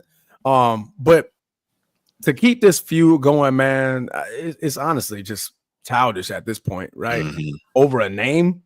Mm-hmm. It's not like, you know what I'm saying, Dwight Howard came in the league like, I'm the real Superman, I'm the only Superman, and nothing like that. That's true. He called himself Superman. He did the Superman dunk at the dunk contest, won it, put the Superman cape on. He had fun with it. Dwight Howard is a fun type of player, right? He went out there and just had fun with the Superman name, and Shaq just, for some odd reason, just takes it as disrespect towards him, right? When Dwight Howard even said, like, I mean, I idolized you growing up, right? I idolized you as a player. I idolized your mantra. You know, you had plenty names: Shaq Diesel, Shaq Alyssa, Shaq Fu, Shaq everything, bro. Like everything you put Shaq on. You know what I mean? But the big Shaqtus. Yeah, the big Aristotle, like all that. Like you had all these names. You had all these names. Jeez. I know. What are we talking about? Steve. What y'all call Shaq again? Shaq got 1,000. Man had he got 1,000 nicknames. He got 1,000 nicknames, but to the big be wheelchair. Yeah, to be arguing about the name Superman, bro, to me it's just childish, man. You know what I think it has to do with, and then I'll let you go. I think it has to do with the fact that maybe he felt like because Dwight Howard was there longer than him, because he only played his first 4 years in Orlando. Maybe he felt like Dwight Howard was like replacing him, right? The Superman. He was, I guess I think he's got more points in it than him in Orlando. He's got more rebounds. I don't know if he's got more blocks, but you get the point. Maybe he felt he was like erasing his legacy there. And then of course the whole Superman thing, because Shaq just said, it occurred to me. He says, if you want to call yourself Superman, do what I did or do more. But when Giannis won his championship, he said, this is the guy that it's okay to call Superman. I'll call Giannis Superman. And Giannis hasn't done what Shaq did or more. But he's not even the same type of player. Right. For whatever reason, he feels like it's okay to let Giannis have that mantle. So you're right. There may be something personal there with Dwight Howard and Orlando. Go ahead, G. Where did Dwight play last? You guys remember? No. He went somewhere after that. Well, he went overseas after that. Yeah, was it Thailand? I think it was Thailand. Yeah. But I want to say he played with another NBA team. Stop. Oh my goodness. Chill, bro. Don't do that. I saw what he did there. I saw what he did there. It took me a little second to catch up. Yeah. I saw what he did there. Wow. Hey man, you know, Shaq has been a pillar in the league for a long time. Yes. And I think he's been that person who's able to discern between, you know, the fraudulent players who say they are sinners, right? I think he owed this little spat. We gonna call it a spat. It might be because remember when he was playing with the Lakers, and I think he was like, "Oh, my back hurt," and he didn't really want to play with Cole, and Cole ended up getting him moved out. But Dwight Howard, yeah. Yeah. So yeah, how do you call yourself Superman when, you know, I can see you being injured or what have you, but you following the footsteps of Shaquille O'Neal. Like you've been pretty much following him. But I have no idea. I'm sorry, bro. Man, I'm trying not to turn that corner right now, bro. I think he was in Atlanta before he came to LA, though, Steve. No, he never played in Atlanta, man. You're not. He did play in Atlanta. Nah, Dwight Howard played in Atlanta. Dwight Howard played in Atlanta. Oh, he sure did. Yeah, Dwight Howard played in Atlanta. Yeah. Steve, chill, man. Chill. Man. Oh my gosh. But he did beat his Diddy allegations, right? I think he did. Oh, he settled. Did he settle? You guys? I don't know, man. I didn't follow that. All right, we just talking sports here. I got you guys. Wow. Yeah, I heard that. I said I didn't follow that. I don't know. That's nuts, man. That's nuts, and you follow it up with that's nuts. Look at this, wow. Yo, that's he was in LA, then Philly, then back to LA. Got it. That's what he did. That was that last team he was with. So he was with us last. But yeah, he had 1 year in Atlanta. Right. that's where he's from. So I guess Atlanta, he enjoyed that. Charlotte, Washington. Yo, Hey, yo, hold on, yo. I'm sorry, bro. I'm so sorry. It's not that serious. You ain't helping, bro. Not at all, man. These cats are here wilding in the chat tonight. I'm trying. Yo, Steve. Hold on, bro. What type of Superman, huh? I guess. Yeah, I for guess. real. I don't know. Yeah. All Shaq right, got every right. Shaq has every right. Well, again, it occurred to me this is the first time. Oh my gosh, I really think it had a lot to do with him feeling like Dwight Howard was maybe trying to erase him in Orlando or erase his legacy. That's all I could see. But here's a recent tweet that he made responding to Dwight Howard's comments. All right, Dwight Howard, the fact that you think I care about you is funny, but I won't ever bring your name up again. Sensitive big man, a jokester that can't take a joke, won't ever say your name ever again. Have a great day, and now you've been deleted. Have a great day. Hashtag I never cared. Hashtag trust me. Hashtag don't need validation, you do. Hashtag stay off podcast. Hashtag the fact you think I care is funny. Hashtag you got to show respect to get respect. Hashtag now you're dead to me. Whoa. Hashtag that's way too many hashtags for somebody that don't care.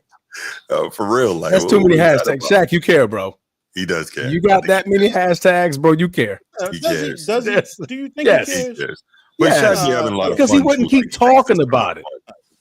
I think he thinks he keep talking about Dwight it. Not even in the top 75, man. If anything, he's been a fraud. Which is wrong, by the way, but I do think he's top 75. He's I guess the 4-time defensive player of the year probably should be in there, but and he's a champion.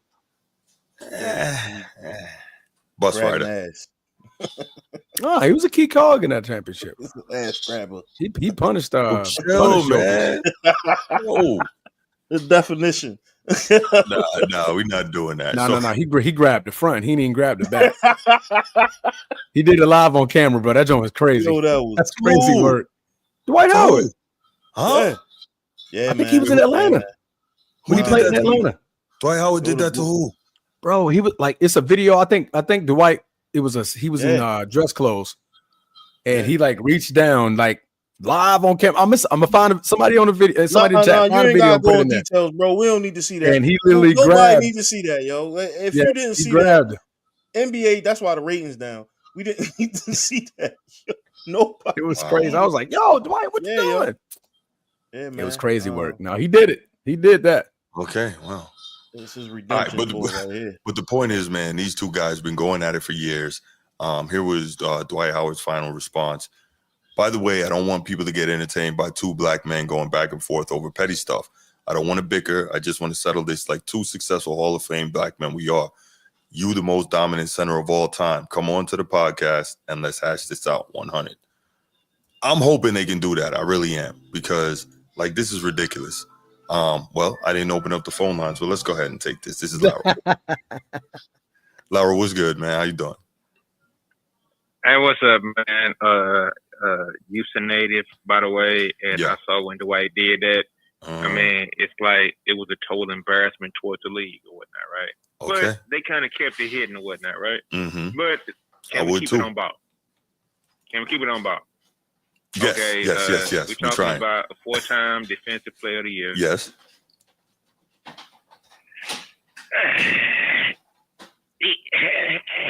That's all I can actually give him. I mean, he actually dominated during a certain time. I mean, the reason why he didn't win anything because, you know, Ramon James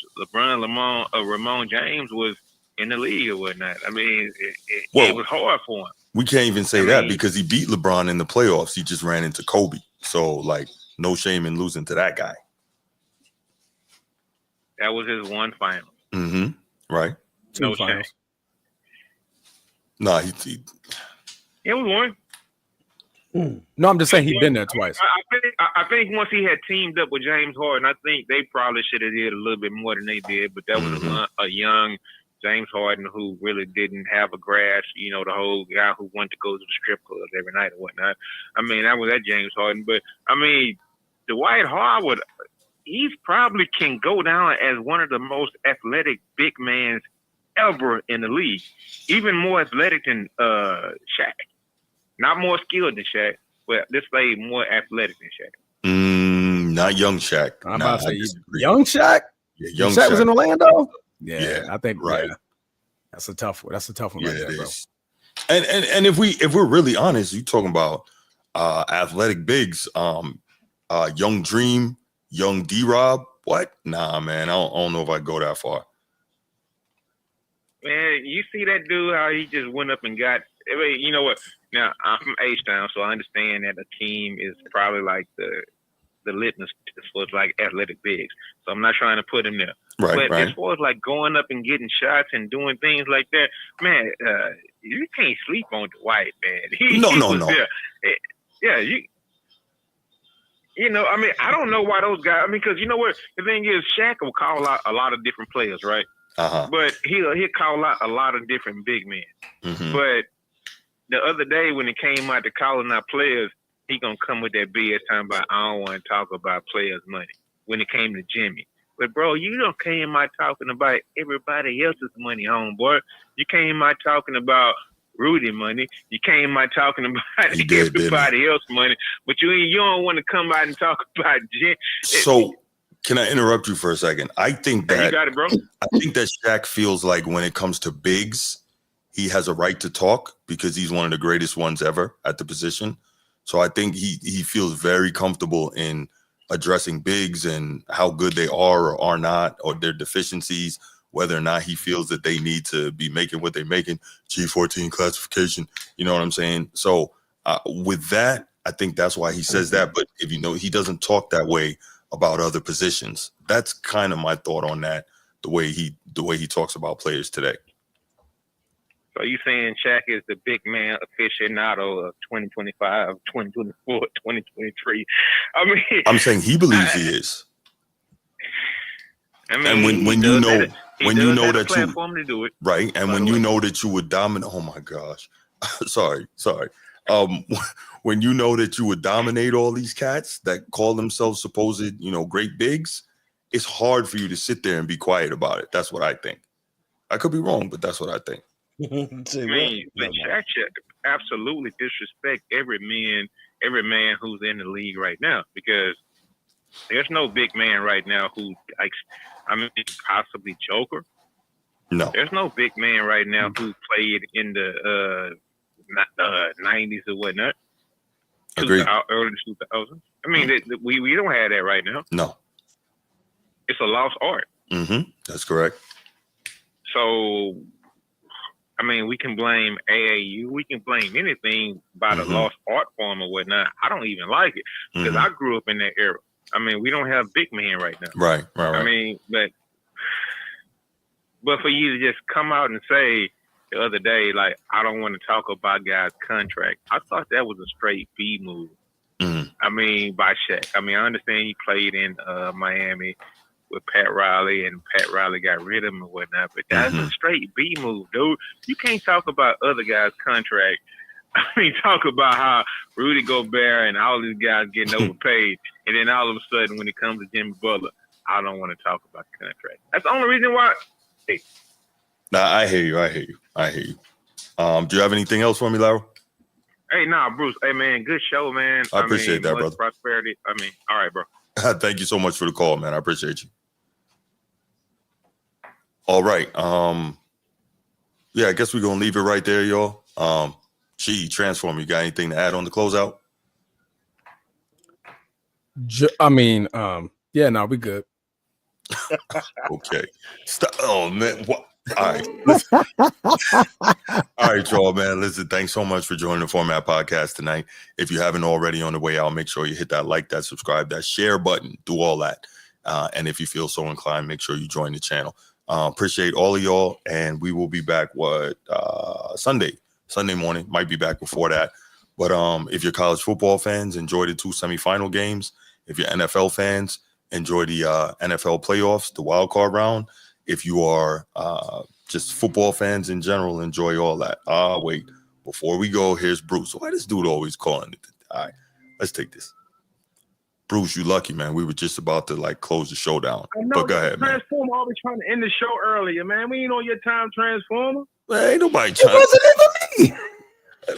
Go ahead, Bruce. What you got, man? That dumbass shit stupid. You two in places, yo. What you got, Bruce? You been too choosy, man. You know what I mean? So how y'all feeling tonight? I mean, I'm gonna say this about Shaq of late. Shaq is I'm starting to like Big Daddy, man. Pause. Whoa. Because, Shaq Daddy. I mean Shaq Daddy. My fault. You know we used to call him Shaq Daddy back. I'm out. Slip, man. Yep, I'm gone. Come on, man. That was stupid. That was stupid, slip, bro. That was poor choosing the words right there, bro. That was stupid, bro. I started to like him when he said that shit about Angel Reese a couple of months ago. Oh, here we go. You consider Angel Reese your niece, but you get on her podcast to talk about you should play basketball in them shorts that you got on right now. Yeah. Come on, that was creepy old man freaky shit he just said with that. The second, remember years ago, he used to embarrass JaVale McGee on Shaq and the Fool all the time. He used to always boy. McGee. Remember that? Mm-hmm. Every week he embarrassed himself though. He embarrassed himself. That's all. He put that on himself, but still it's like he kept messing with JaVale McGee to Miss Penn, the great check that. Understand what I'm saying? And number three, he always been jealous of Dwight Howard to me. You can't be jealous of somebody if you're better than them, no. Well, yeah. I can't tell how he reacts to everything Dwight Howard do. Dwight Howard don't pick with that man. That's true. That's true. Always got that man mouth. Shaq always got Dwight Howard mouth name in his mouth. Always. Like Charles Barkley always say. That's why I respect Charles Barkley because he tell it how it is. He said Shaq is a very sensitive big man. He's sensitive. Well, he cannot take criticism. Go ahead. I don't think he's that he's sensitive. He can't take criticism. I think, like I was telling Laro, the last caller, it's my opinion, and I could be wrong. I don't have anything to back this, so let me be clear on that. It's my opinion and my feeling, just what I think, that Shaq feels like because of what he did and because of his status as an all-time great big man, that he can critique any big man that has come after. I think he truly feels that way. And I kind of get it because he's looking at these dudes like he's looking at Gobert like Gobert's making 220 and he can't, he's not a tenth of what I was. You know what I'm saying? And so that's kind of, I think that, like he always talks about G14 classification. He feels like I'm a 4-time champion. I'm one of the most dominant ever. When I was in my peak, nobody could deal with me. So I can say whatever I want about big men. That's my thought. I don't agree or disagree, but I think that's how he feels about it. Shaq's a great philanthropist. Yes, he is. But he's sensitive, man. Charles Barkley word is law, man. Mm-hmm. You ever see how many times he gets mad at Barkley? I mean, one time they really get ready to come to blows one time on the set one time. Like, because of something Charles Barkley said. Mm-hmm. You know what I'm saying? So, agreed. Man, Shaq needs to stop the bullshit, being a verbal bully. That's what he actually been. I got Dwight Howard whooping him, though.